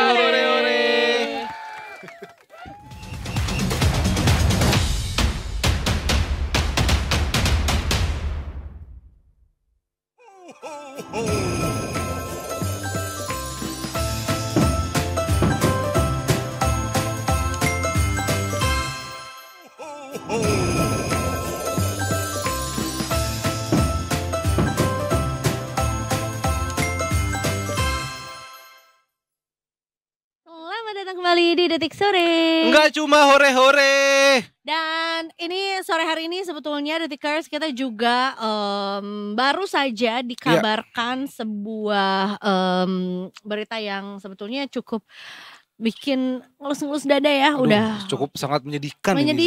Karena sebetulnya juga ini kejadiannya nggak terlepas dari memang juga mau tahun baruan gitu ya. Tapi sebetulnya juga pasti ini kerugian yang ditinggalkan juga besar sekali gitu. Mm-mm. Jadi ada kabar dari Pelabuhan Kota Tegal, Jawa Tengah ya. Yes, di sana Detikers ini ada kebakaran 22 kapal nelayan di Pelabuhan Tegal. Ini peristiwanya baru terjadi tadi jam 3 sore. Dan sampai saat ini sejam berlalu beberapa titik itu sudah padam ya, karena damkar juga cepat bergerak di sana. Kemudian kapal-kapalnya itu ada berbagai macam nih, ada kapal cumi, ada kapal cantrang begitu kan. Totalnya pokoknya itu 22. Betul. Dan untuk mengetahui lebih lanjut informasinya, kita sudah terhubung dengan reporter Detik Jateng yang berada di lokasi. Selamat sore Mas Imam. Selamat sore Mas Afif dan Eja. Halo, ini berarti melaporkan langsung dari Pelabuhan Tegal ya Mas Imam ya, karena bisa dilihat di belakang ini sepertinya langsung TKP. Berapa jaraknya Mas Imam dengan TKP di belakang itu? Kayaknya dekat sekali Mas. Ya, kebetulan kita ambil yang agak jauh, berapa ratus meter, karena memang di dekat lokasi itu memang masih sangat panas ya, jadi kita ambil di agak jauh lebih aman gitu. Samping itu juga udaranya pekat banget. Ya ampun. Ya. Bisa diceritakan Mas Imam bagaimana, apakah sudah ada kronologinya begitu? Ya, insiden 22 kapal terbakar ini terjadi pada jam 3 pagi, Jumat pagi, di mana api berasal dari salah satu kapal yang berada di atas kolam pelabuhan. Di situ terdapat berjejer kapal yang sedang sandar karena memang mereka tidak melaut lantaran dalam kondisi sedang musim angin barat. Setelah diketahui ada api, sejumlah kru kapal melaporkan, namun yang terjadi adalah api dengan cepat menyebar ke kapal-kapal lain sehingga sampai dengan Jumat sore diketahui bahwa jumlah total yang terbakar sebanyak 22 unit.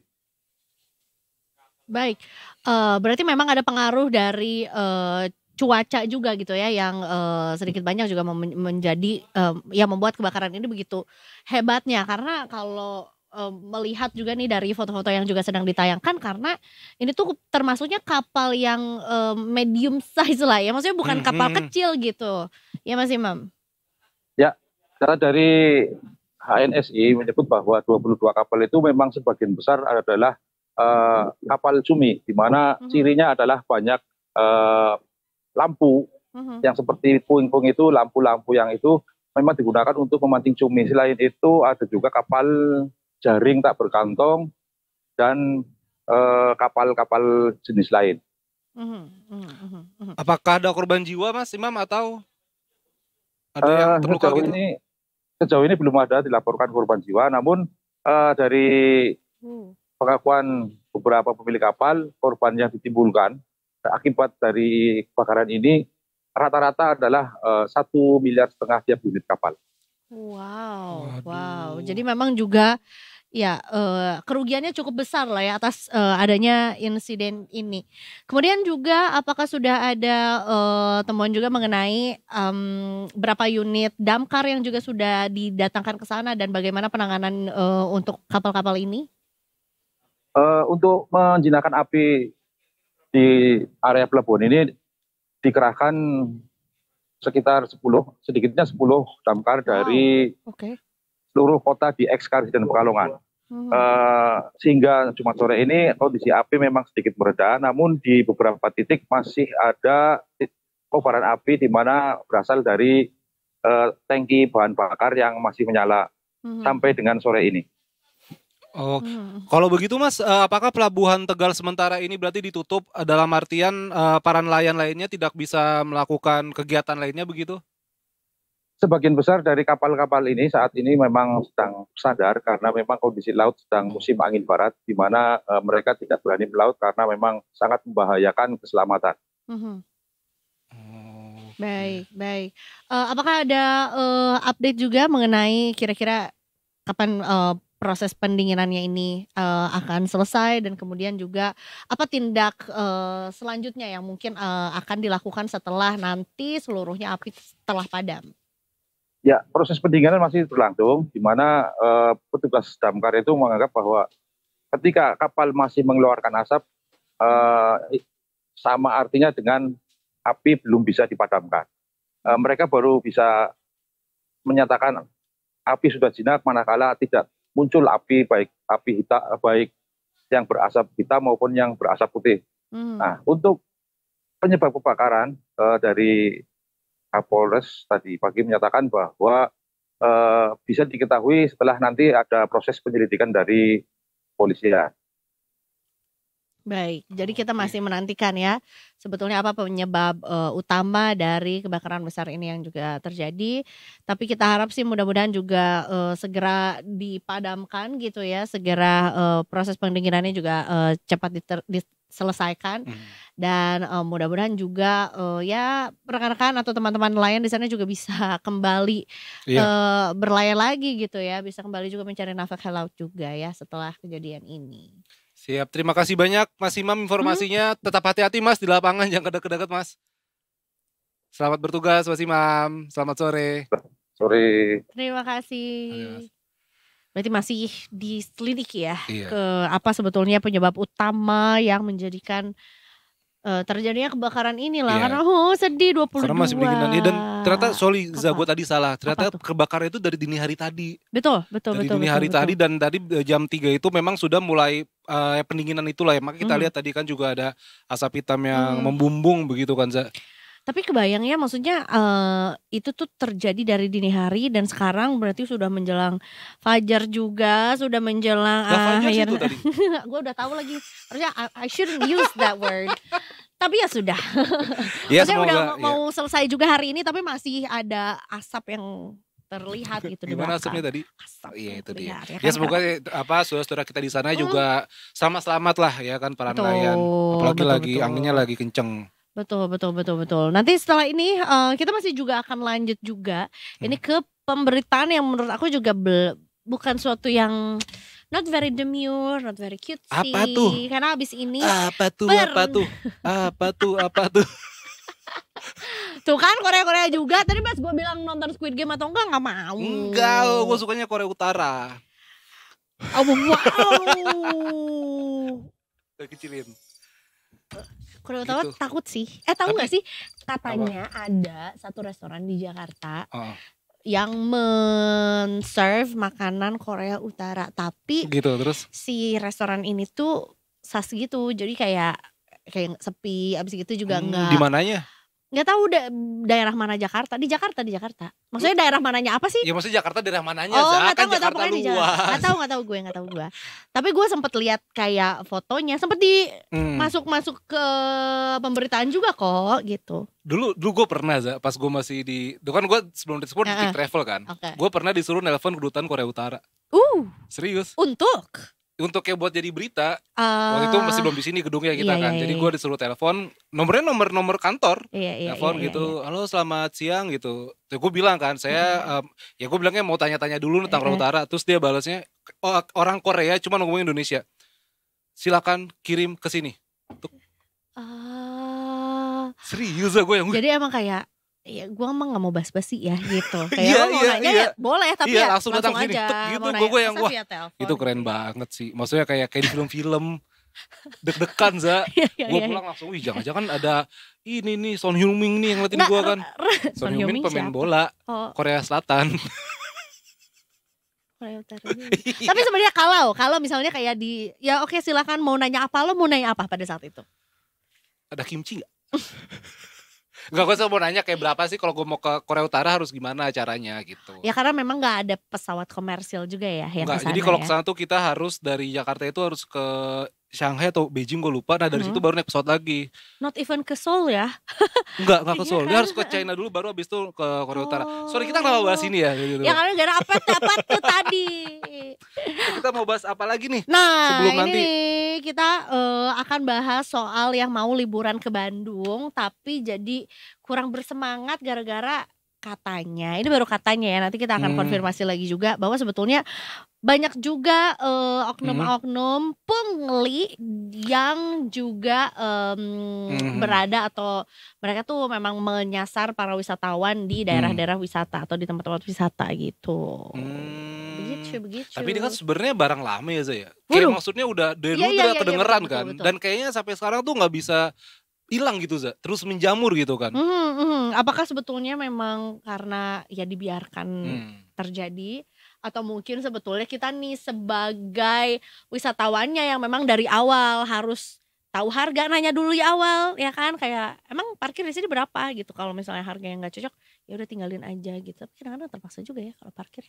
Kalau parkir sudah Za, tapi pungli kan ini ada banyak Za, ada Iya, iya, iya. parkir, ada tiket masuk. Iya. Terus ya tiket masuk pun beragam. Misalnya masuk ke satu tempat terus tiba-tiba nggak apa udah bayar depan suruh bayar lagi. Iya, itu sering banget tuh kayak gitu.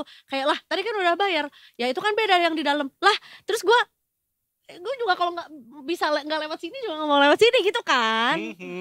Tapi lu pernah ngerasain nggak pungli?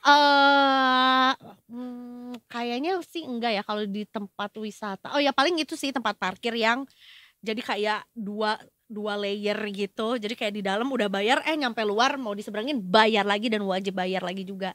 Gitu. Itu kan pungli kan maksudnya. Iya.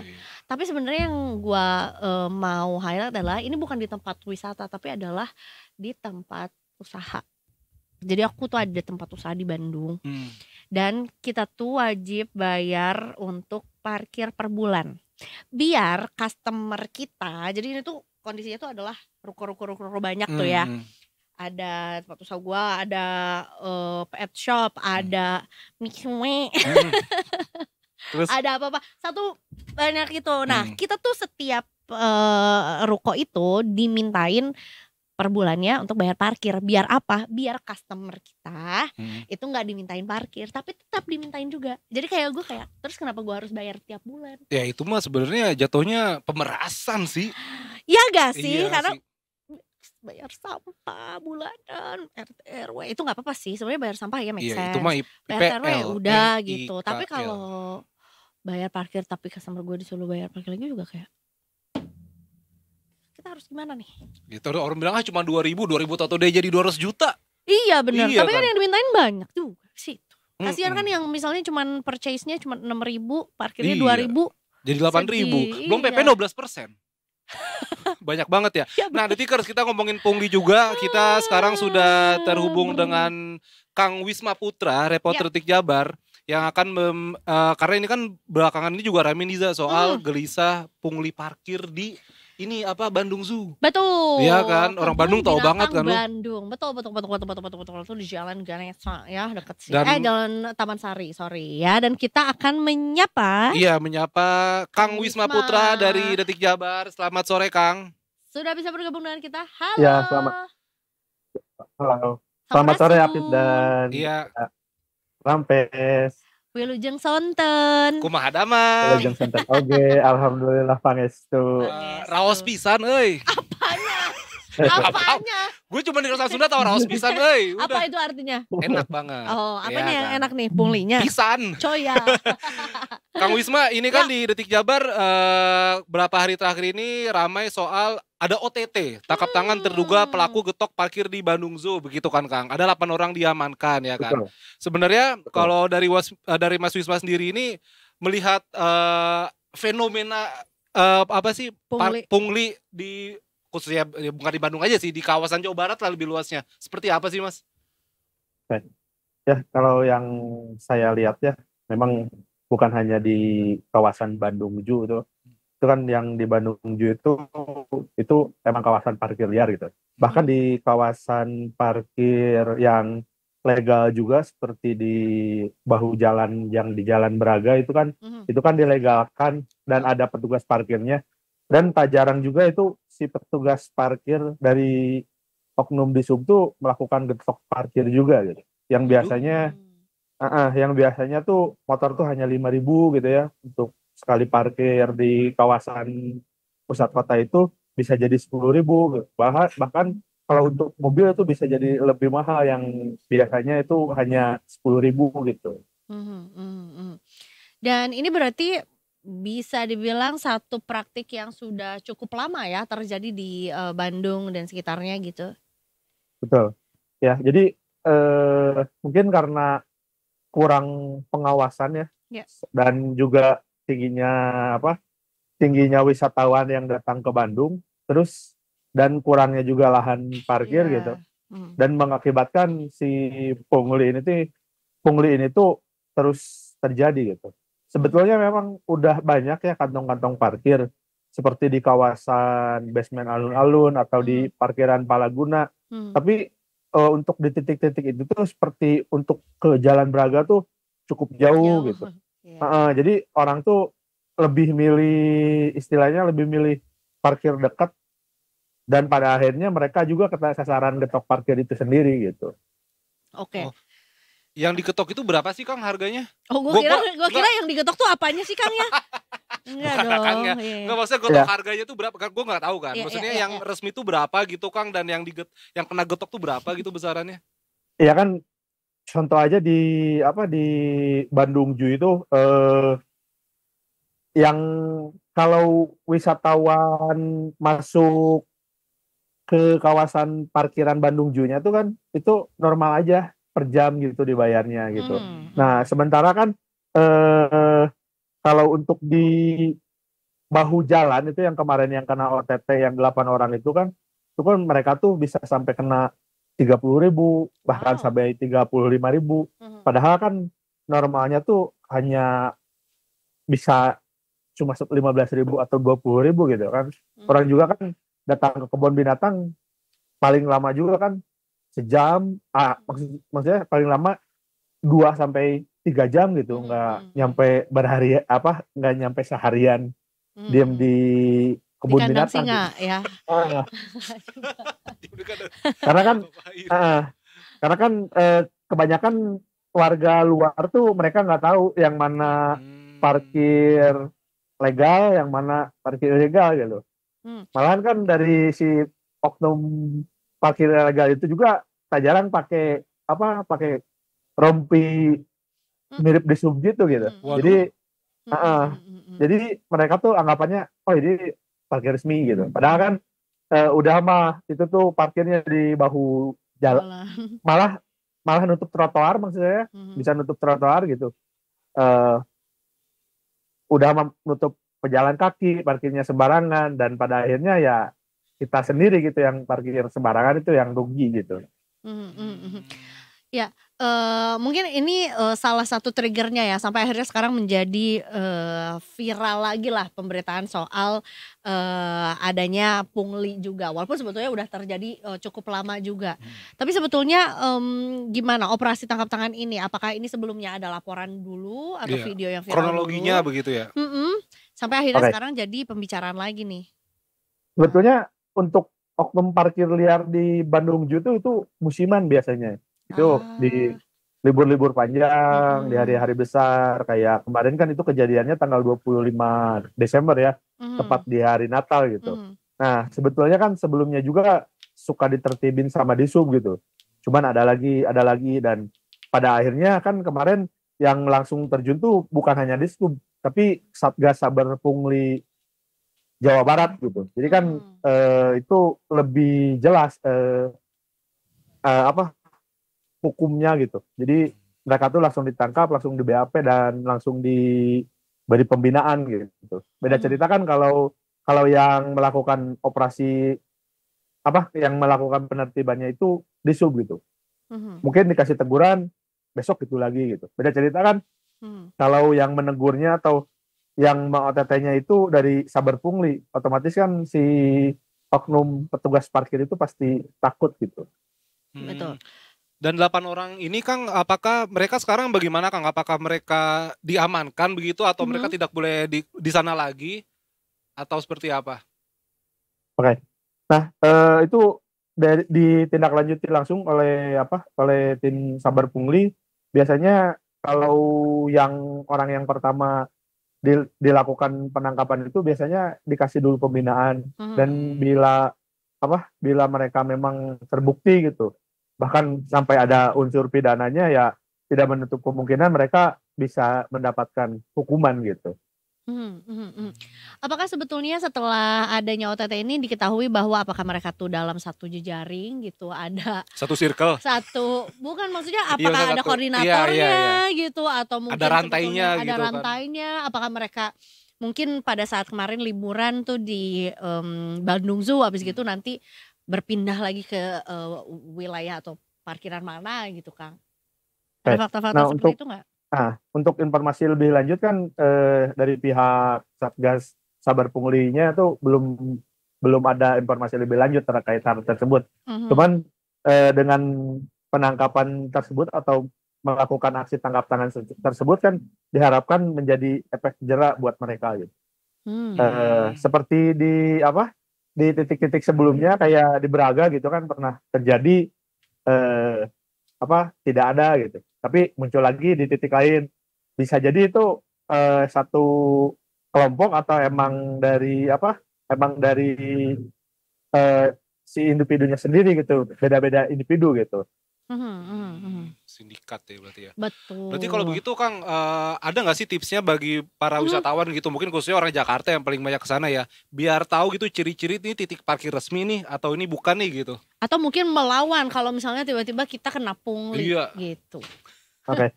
Jadi kalau untuk di Bandung sendiri ya, sebenarnya tuh di Bandung sendiri tuh ada 3 kawasan parkir legal gitu. Misalkan ini di kawasan pinggiran kota itu untuk roda 2 tuh hanya 2.000 per jamnya. Terus roda 4 3.000 per jamnya. Terus di kawasan penyangga kota untuk roda 4 tuh 4.000 per jamnya dan untuk roda 2 3.000 per jamnya. Terus untuk di pusat kota tuh kayak Braga, Jalan Asia Afrika dan sekitarnya itu untuk roda 4 per jamnya tuh 5.000. Untuk roda 2 itu per jamnya tuh 3.000 gitu. Jadi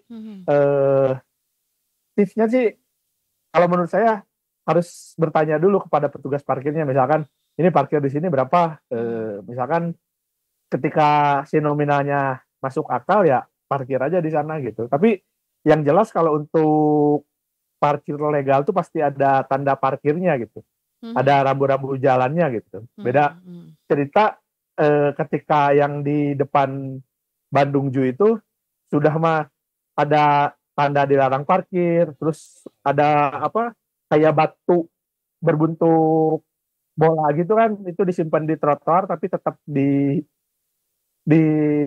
tetap digunakan untuk parkir oleh mobil gitu. Dan itu emang maksudnya udah ilegal gitu. Dari segi lokasi aja kita sudah bisa melihat gitu. Kalau yang legal tuh itu ada tanda parkirnya sama ada tanda tarif parkirnya gitu. Seperti di sepanjang Jalan Braga itu sudah ada tanda parkir dan juga ada pelang kayak harga tarif parkir itu sendiri gitu. Oke. Baik, jadi mudah-mudahan juga ya dengan adanya pemberitaan ini juga para pelaku pungli ini jadi takut lah ya, nggak kapok lah ya untuk nyari tidak. huntu. Naon eta? Sakit gigi ya? Punten, saya asal nyeblak aja, soalnya pernah di Sukabumi jadi tahu. Iya. Tiba-tiba nyeri huntu tepuk aku. Ya Kang, ya gimana ini? Nyeri waos. Nyeri waos itu apa? Itu lebih demure lagi, lebih halus. Gitu ya. Tapi mudah-mudahan tidak terjadilah di Bandung ya, kasihan. Katanya kenapa Bandung? Iya, katanya Bandung diciptakan Tuhan saat tersenyum, bukan saat getok parkir. Iya benar. Siap. Bisa kecewa kita. Bandung ya. Terima kasih, hatur nuhun Kang Wisma Putra. Salam-salam buat tim Detik Jabar. Betul. Terima kasih Habib dan Neza, hatur nuhun. Apik-apik. Itu Jawa. Ya apa-apa kan Bhinneka Tunggal Ika. Iya, itu diffusion ya.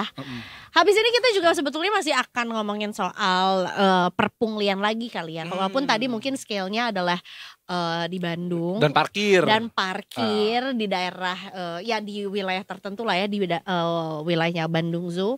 Setelah ini mungkin kita akan bahas lebih luas lagi lah sebetulnya soal perpunglian, karena sebenarnya pungli itu banyak bentuknya. Yes, dan ini kan meresahkan wisatawan kan, Za. Yang mana sebenarnya dunia pariwisata itu kan menjadi roda ekonomi kan, menjadi lapangan pekerjaan. Tapi ketika ada pungli, itu orang jadi kayak nggak mulai gue kesini ya, digetok nih gitu kan. Betul.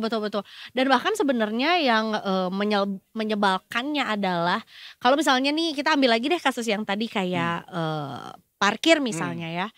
Ada kok sebetulnya daerah-daerah yang emang parkirnya tuh kelihatannya memang tidak resmi gitu ya. Tapi si tukang parkirnya itu menyediakan kayak tutupan untuk helm yang diparkir. Kemudian mereka juga Pernah lihat gak Pakai jok berita? apa? Jadi si parkirannya itu tuh disusun berdasarkan merek dan warna kendaraan. Jadi sama dia disusunin. Itu parkir resmi. Enggak, Oh, enggak jadi parkir biasa. jadi kan sebetulnya mereka tuh kayak nih ada jasa gitu ya, ada Oh, harga iya, yang kamu iya. bayarkan, tapi juga ada jasa yang sebenarnya kita lakukan, yaitu adalah dengan biar tertib, biar rapi, dijagain juga Keluarnya gampang, kendaraannya, keluarnya dibantuin. gampang, Nah. nyarinya gampang. Kalau hujan helmnya kebasahan misalnya, yang menyebalkan itu adalah ketika punglinya tuh malah ya dikasih layanan enggak gitu, Iya. barang hilang ya nggak tanggung Nggak jawab tahu, juga, tapi Toto bayarnya keluar dicegat. betul. Tempat gua ada tempat parkir enak banget. Mana Motor jutek. apa ditutupin pakai kardus. Ya kan joknya kan. Terus helmnya dibalikin lagi ke dipakein. pabriknya kan. Enggak, di servis. Sekarang di servis ganti oli ya kan gitu. Sebenarnya ditukar bisa lah. Iya, itu namanya bengkel katanya iya. ya, bukan tukang parkir Kak. Gua pantes namanya Honda gitu. Salah. Oh iya salah juga. Salah. Abis ini kita balik lagi ya Detik Yes. Guys. Kita Sunset Talk. betul. Dan hari ini cerah jadi luar, siap-siap masuk angin ya Zah. Maju lo angin. Wow, sombong. Abis ini ya masih di Detik Sore. Enggak cuma hore-hore.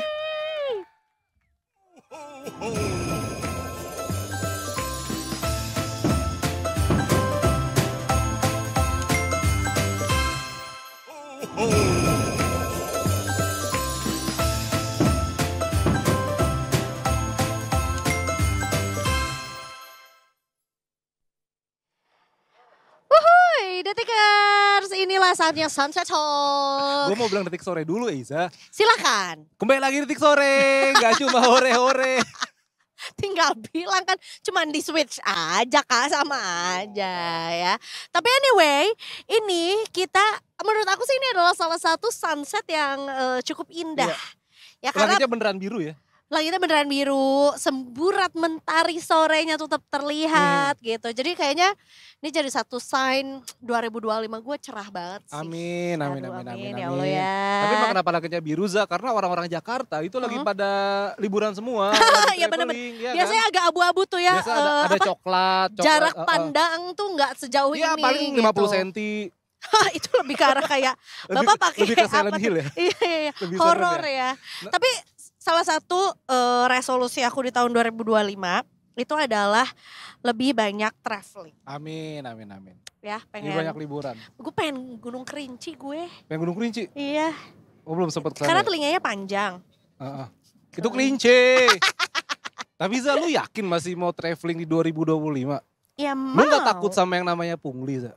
Nah, itu dia ya. Kayaknya itu adalah satu hal yang udah saking kita udah dari lama itu Iya. terjadi, jadinya kadang-kadang dianggap ya Biasa, ya udah, iya.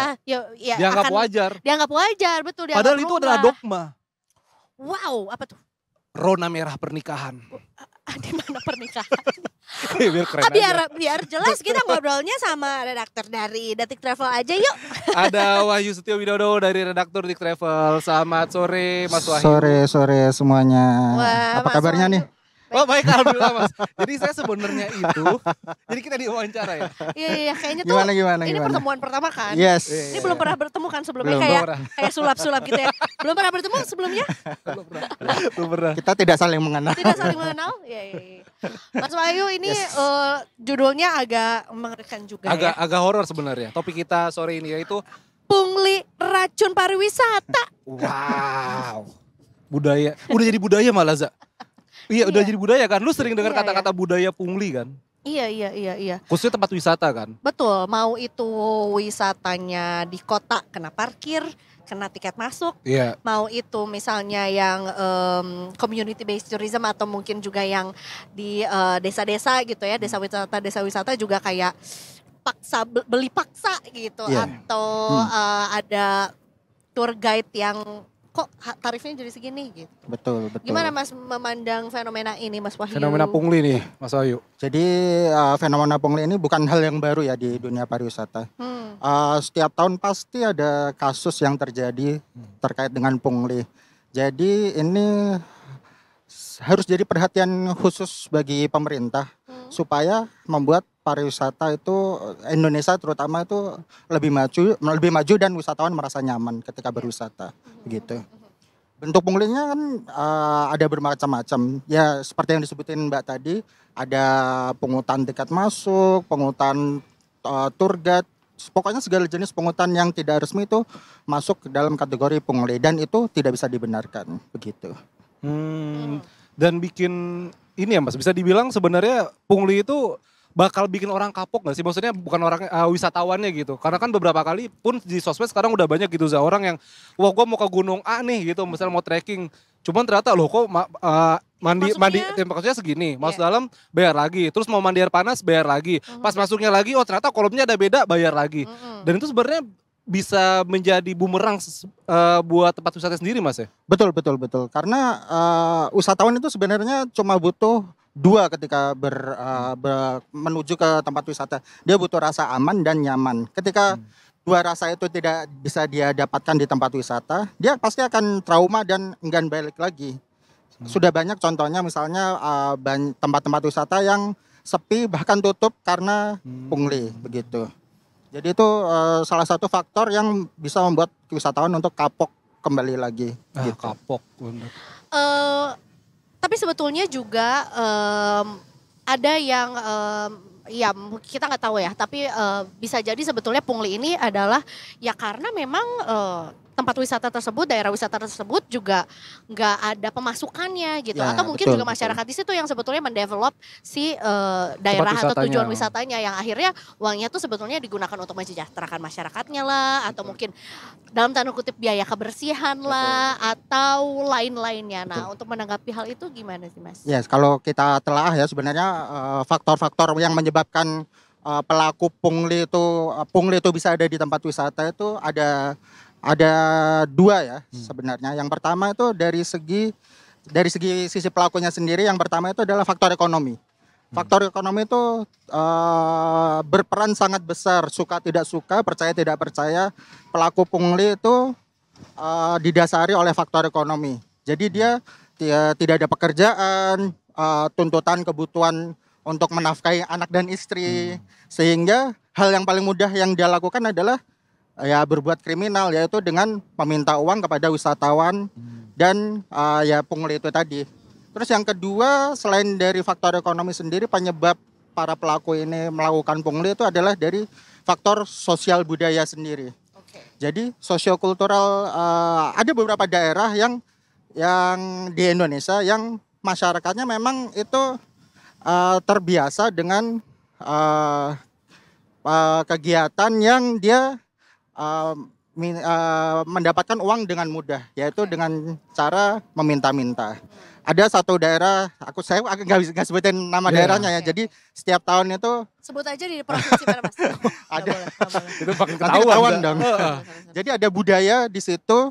Dia sedia sapu dan ini kan dan ini tahu kan? Ramai kalau dilalui pas mau mudik. Ya, seperti itu. Jadi itu bagi mereka itu nggak salah karena itu budaya, tapi sebaiknya menurut saya pribadi ya, budaya-budaya seperti itu harusnya sudah mulai ditinggalkan lah ya. Karena itu tidak bagus untuk pariwisata sendiri. Jadi itu ada dua faktor itu, faktor ekonomi dan faktor sosial budaya begitu.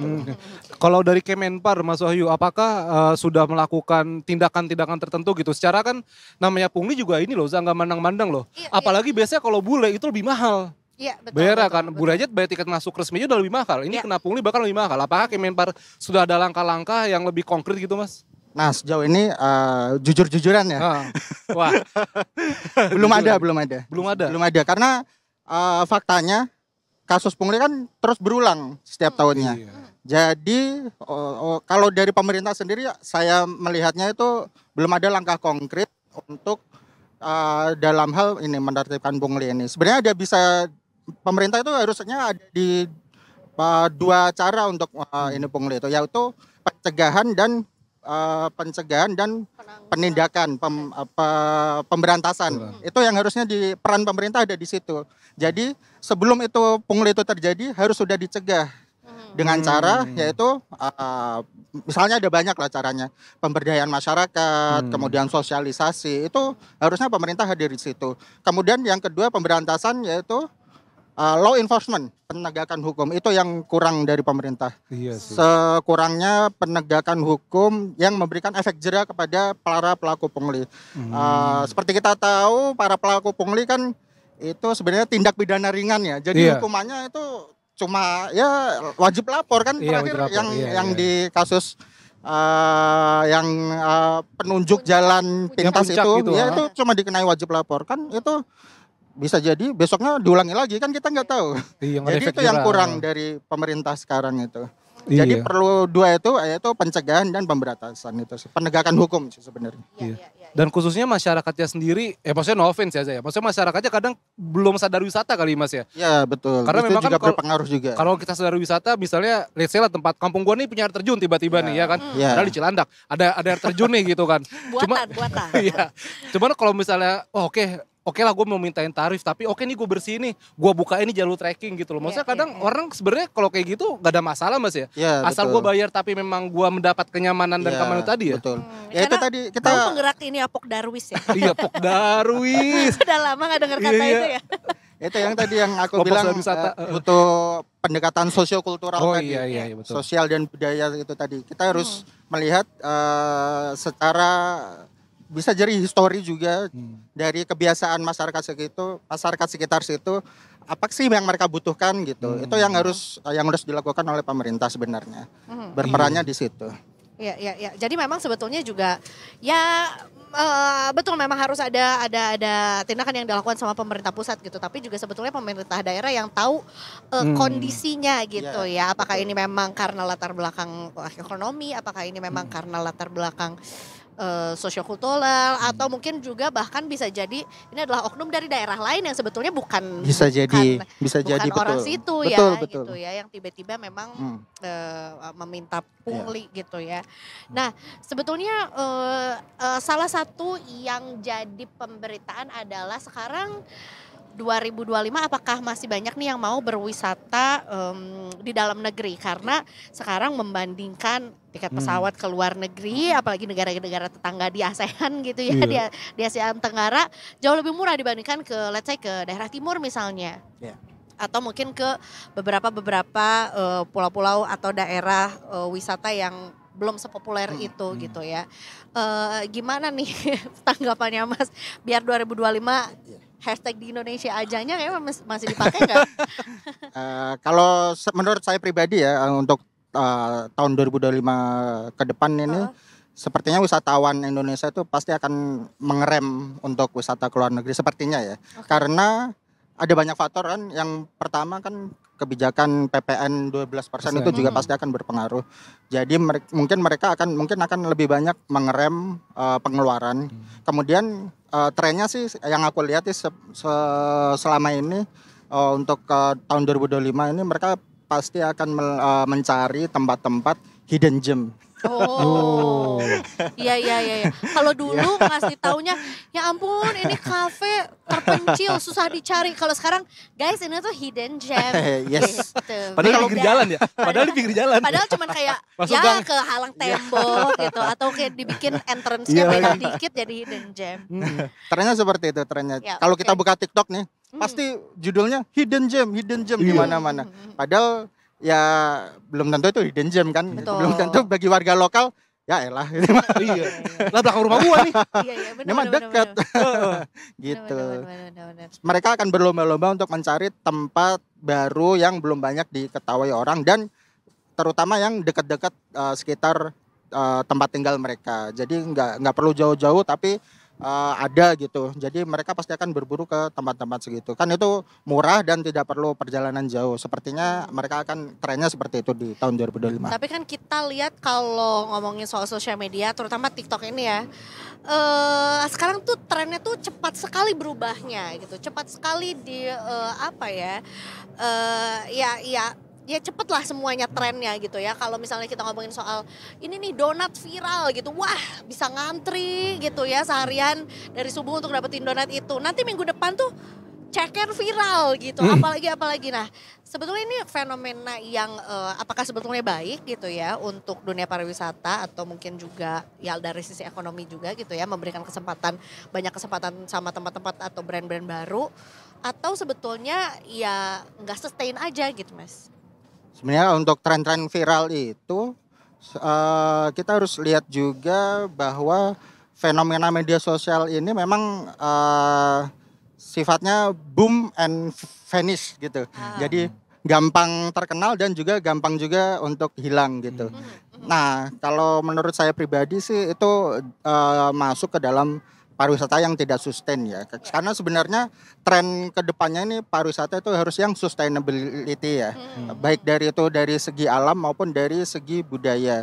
Jadi untuk wisata-wisata itu ya bagus, tapi memang perlu dipikirkan juga tentang longevity-nya, ketahanannya. Jadi jangan hanya viral sesaat, tapi harus dipikirkan juga bagaimana untuk memaintain keviralan itu, begitu. Iya sih. Gimana, tertarik untuk berlibur atau mencari hidden gem atau cari yang viral-viral? Cari yang viral-viral. Gue sih cari yang ada punglinya lah. Tapi susah sih kayaknya. Cari yang gak ada punglinya. Cari yang gak ada punglinya. Tapi balik lagi soal tadi Mas Wahyu soal pungli yang kan terbaru tuh yang di puncak itu ada yang ketangkep juga kan. Yang kalau gak salah sampai istrinya keguguran tuh loh Za. Sempet ribut terus ya pokoknya begitulah gitu. Dan ya sebenarnya bukan menjelekan puncak, tapi memang kayaknya udah bukan rahasia lagi ya Mas. Kalau puncak tuh kayaknya ini banyak banget sih pungli di sana gitu. Betul. Ya karena itu balik lagi ke tadi, ini mungkin ada faktor sosiokultural yang ada terjadi di situ. Dianggap biasa ya. Iya, dianggap lumrah. Padahal yang namanya pungli itu tidak boleh dibenarkan dan tidak boleh menjadi lumrah. Itu yang harus kita garis bawahi ya. Ada yang bilang 2000 tidak akan bikin Anda miskin gitu kan. Benar kan? Padahal kalau menurut saya 2000 itu akan membuat Anda malas. Wow, kita masuk kelas motivator kayaknya nih. Itu adalah balasannya ya. Iya benar juga ya. Kalau ngamen maksa juga sebetulnya sebenarnya pungli. Orang melumrahkan itu karena 2000 nggak akan bikin kalian miskin kok. Tapi 2000 itu akan membuat Anda malas. Jadi sebagai seorang pria ya, sebagai kodratnya seorang pria ya. Pria tidak bicarita. Tiba-tiba 2000. Jadi 2000 ini bukan sesuatu yang yang kita earn, tapi given by orang. Itu sebenarnya itu kan sebagai seorang laki-laki sebenarnya itu nggak boleh. 2000 itu harus kita earn, walaupun 2000 perak itu kita harus bekerja untuk mendapatkan itu, bukan karena dikasih oleh orang dan dikasihani oleh orang begitu. Tuh Za, lu baru jadi cowok-cowok tangguh. Kalau gue gak 2000, 100. Itu yang harus digarisbawahi gitu. Iya sih Mas. Jadi, tapi kalau 2000 yang kita peroleh dari kerja keras lebih baik daripada 2000 yang kita minta paksa dari orang dan karena orang ngasih karena kasihan. Atau terpaksa gitu. Iba itu gitu yang lebih bagus. Kan katanya tangan di bawah lebih baik dari tangan di bawah. Tangan di atas lebih baik dari tangan di bawah. Sampai kebalik. Iya benar. Kalau sekarang tiba-tiba pungli pakai QR repot. Iya langsung scan di sini ya. Kalau nggak di jidat ada ininya. Mungkin di masa depan kayak gitu ya. Ih menarik juga sih. Iya nggak ada alasan lagi tuh. Iya nggak ada duit cash. Ini Mas. Kan suka ada ya di sketsa-sketsa gitu ya kali. Itu bisa aja itu lamaran lamaran masa depan tuh. Tapi itu long way to go berarti ya untuk bisa menghilangkan. Betul. Apalagi kalau itu udah menjadi budaya, dilumrahkan, kemudian juga yang memberikan juga kayak gue malas ribut gitu ya. Nah, ya itu. Nah, itu berdebat. Ya udahlah kasih aja untuk kemaslahatan kita semua dan akhirnya ya udah jadi satu mata rantai yang tidak terputus. Dan menanggulinya gimana tuh Mas kira-kira? Tadi bener kata Iza, gue malas ribut nih, tapi ketika kita dalam situasi gitu ya gimana ya Pak, kita udah kasih aja, cuman abis itu udah gue gak mau kesini lagi titik gitu. Sebenarnya ada dua yang bisa kita lakukan, jalur resmi dan jalur tidak resmi. Oh, yang mana dulu nih yang mau kita bahas? Jalur resmi tentu saja kita harus lapor ke polisi bahwa kita mengalami kejadian pungli sebesar segini, ini buktinya gitu. Dan lokasinya, kalau perlu kita catat nama pelakunya. Misalnya dia ngaku namanya siapa, misalnya kayak yang di puncak kemarin namanya Bokep ya. Iya namanya Bokep ya, bener. Nama inisialnya, aliasnya. Aliasnya. Misalnya namanya. Gue kaget pas baca itu beritanya. Iya apaan detiknya kayak begini. Iya. Betul. Kalau perlu itu kita catat namanya. Jadi nanti kita laporan ke polisi jelas ada pelaku. Bahkan kalau perlu kita ceritakan kronologinya dari jam-jamnya itu kita harus catat, harus ingat-ingat lah misalnya gitu. Kemudian yang kedua, jalur tidak resminya ya tentu saja viral ya. Kita bikin video. Kita bikin video sebagai bukti juga, itu bisa kita laporkan ke kepolisian juga sebagai video. Kemudian ya itu tadi fenomena sekarang kan no viral. Wah mantap. No woman no cry. Bopare dong. Nah itu pungli. Kalau tidak suka ya memang itu kenyataan. Jadi itu memang wajib sih. Kalau misalnya punya mobil harus pasang dashcam supaya sebagai bukti juga kan. Kalau misalnya ada kejadian bisa kita ada buktinya loh, kita ada rekaman videonya di dashcam. Jadi seperti itu.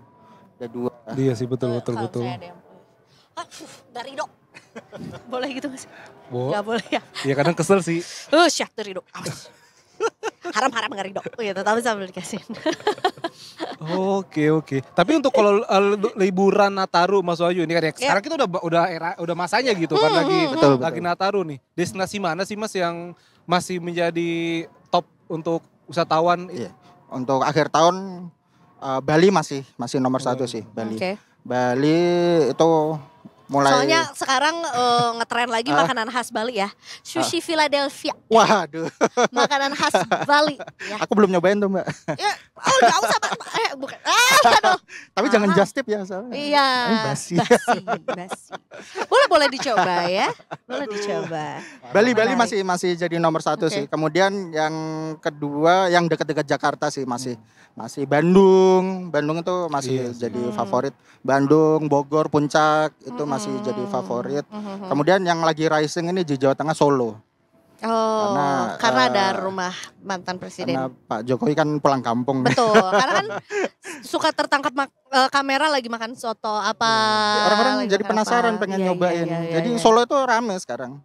Solo. Kemudian kan ada tol baru kan, itu sampai Jogja itu juga pasti akan berpengaruh jadi rame. Jogja di tahun baru pasti akan rame. Gitu. Iya. Di luar Pulau Jawa Mas, selain Bali? Di luar Pulau Jawa ya, itu agak susah nih. Kalau di luar Jawa, Labuan Bajo masih jadi favorit. Gitu. Menarik. Kalau ada budgetnya, kalau ada cutinya, kalau nggak ada punglinya. Iya juga. Iya kalau ada punglinya kan. Bahkan negara-negara maju juga, kayak misalnya sebut Jepang lah, kan nggak ada pungli di sana Za. Betul. Ya. Iya kan. Jangan ada kejauhan deh. Thailand juga kayaknya nggak terlalu ya Pas. Nih fenomena yang menarik ya.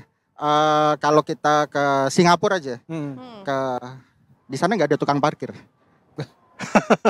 Nih, koreksi kalau saya salah ya. Kalau kita ke Singapura, kita kemana gitu, nggak ada tukang parkir di sana. Malaysia kita ke jajan ke minimarket gitu, di luar nggak ada tukang parkirnya.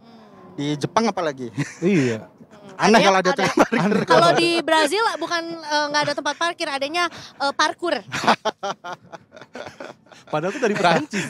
Itu Perancis, bukan dari Brazil. David Bell yang bikin. Ada yang awalnya it's okay. Nanti negeri Samba lah. Iya jago bonito. Agak apa-apa, namanya juga usaha. Rivaldo. Ronaldo Wati. Panjang. Kalaupun ada tukang parkir coba ditanya, pasti orang Indonesia. Wow, yang mencari kesempatan. Iya, tuh kampung lagi ternyata. Iya. Maksudnya Prit.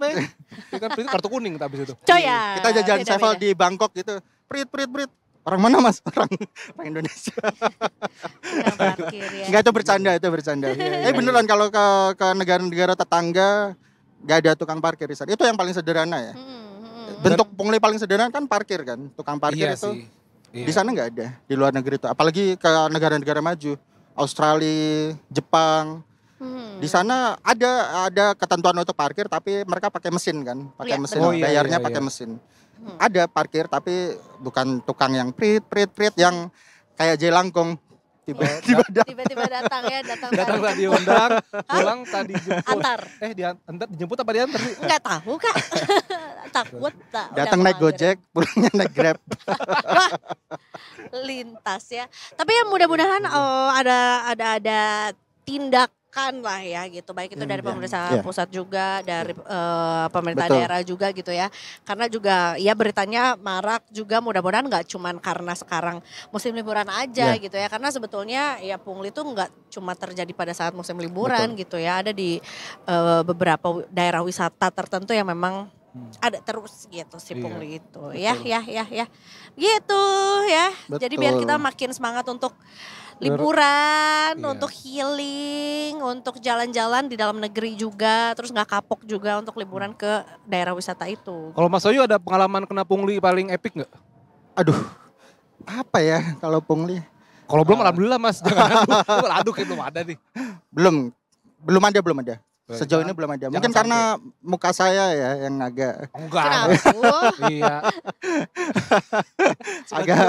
agak lebih serem daripada premannya. Iya. Jadi ada keuntungannya juga ya. Betul. Oke, baiklah Mas Wahyu, terima kasih banyak sore hari ini waktunya sama-sama, untuk sama-sama. sharing sama kita juga ya tren-tren wisata biar kita semangat bekerja. Betul. 2025 makin banyak bekerja, Betul. makin banyak liburannya harusnya. Amin. Semoga pajaknya nggak naik. Kenapa Za? Bergumam sendiri kenapa sedih. BTW ini sanksinya belum turun loh, padahal jam 6 loh. Betul ya, cerah sekali hari ini. Mudah-mudahan secerah 2025 kita ya Mas Wahyu. Amin. Ya udah, kalau gitu Detikers ini sudah masuk ke weekend, tapi jangan sedih, jangan galau, jangan gundah karena hari Senin kita masih akan tetap siaran juga. Aku yang sedih, hari Senin harus siaran. Gak boleh gitu, kata harus menemani terus Detikers ya di jam 15.30 sampai jam 6 sore, Senin sampai Jumatnya ya. Yuk, apa nih? Mau main pantun apa? Enggak, kita mau closing aja. Maksudnya kita ada tagline kalau misalnya kita bilang Detik Sore, ntar Mas Wahyu jawab bilang, dengan gak cuma hore-hore. Oke, siap. Siap, oke? Oke, Ya Detikers. sudah. Kita cabut dulu, sampai jumpa minggu depan nanti. Thank you Iza. Terima kasih banyak. Kru yang sudah bertugas juga.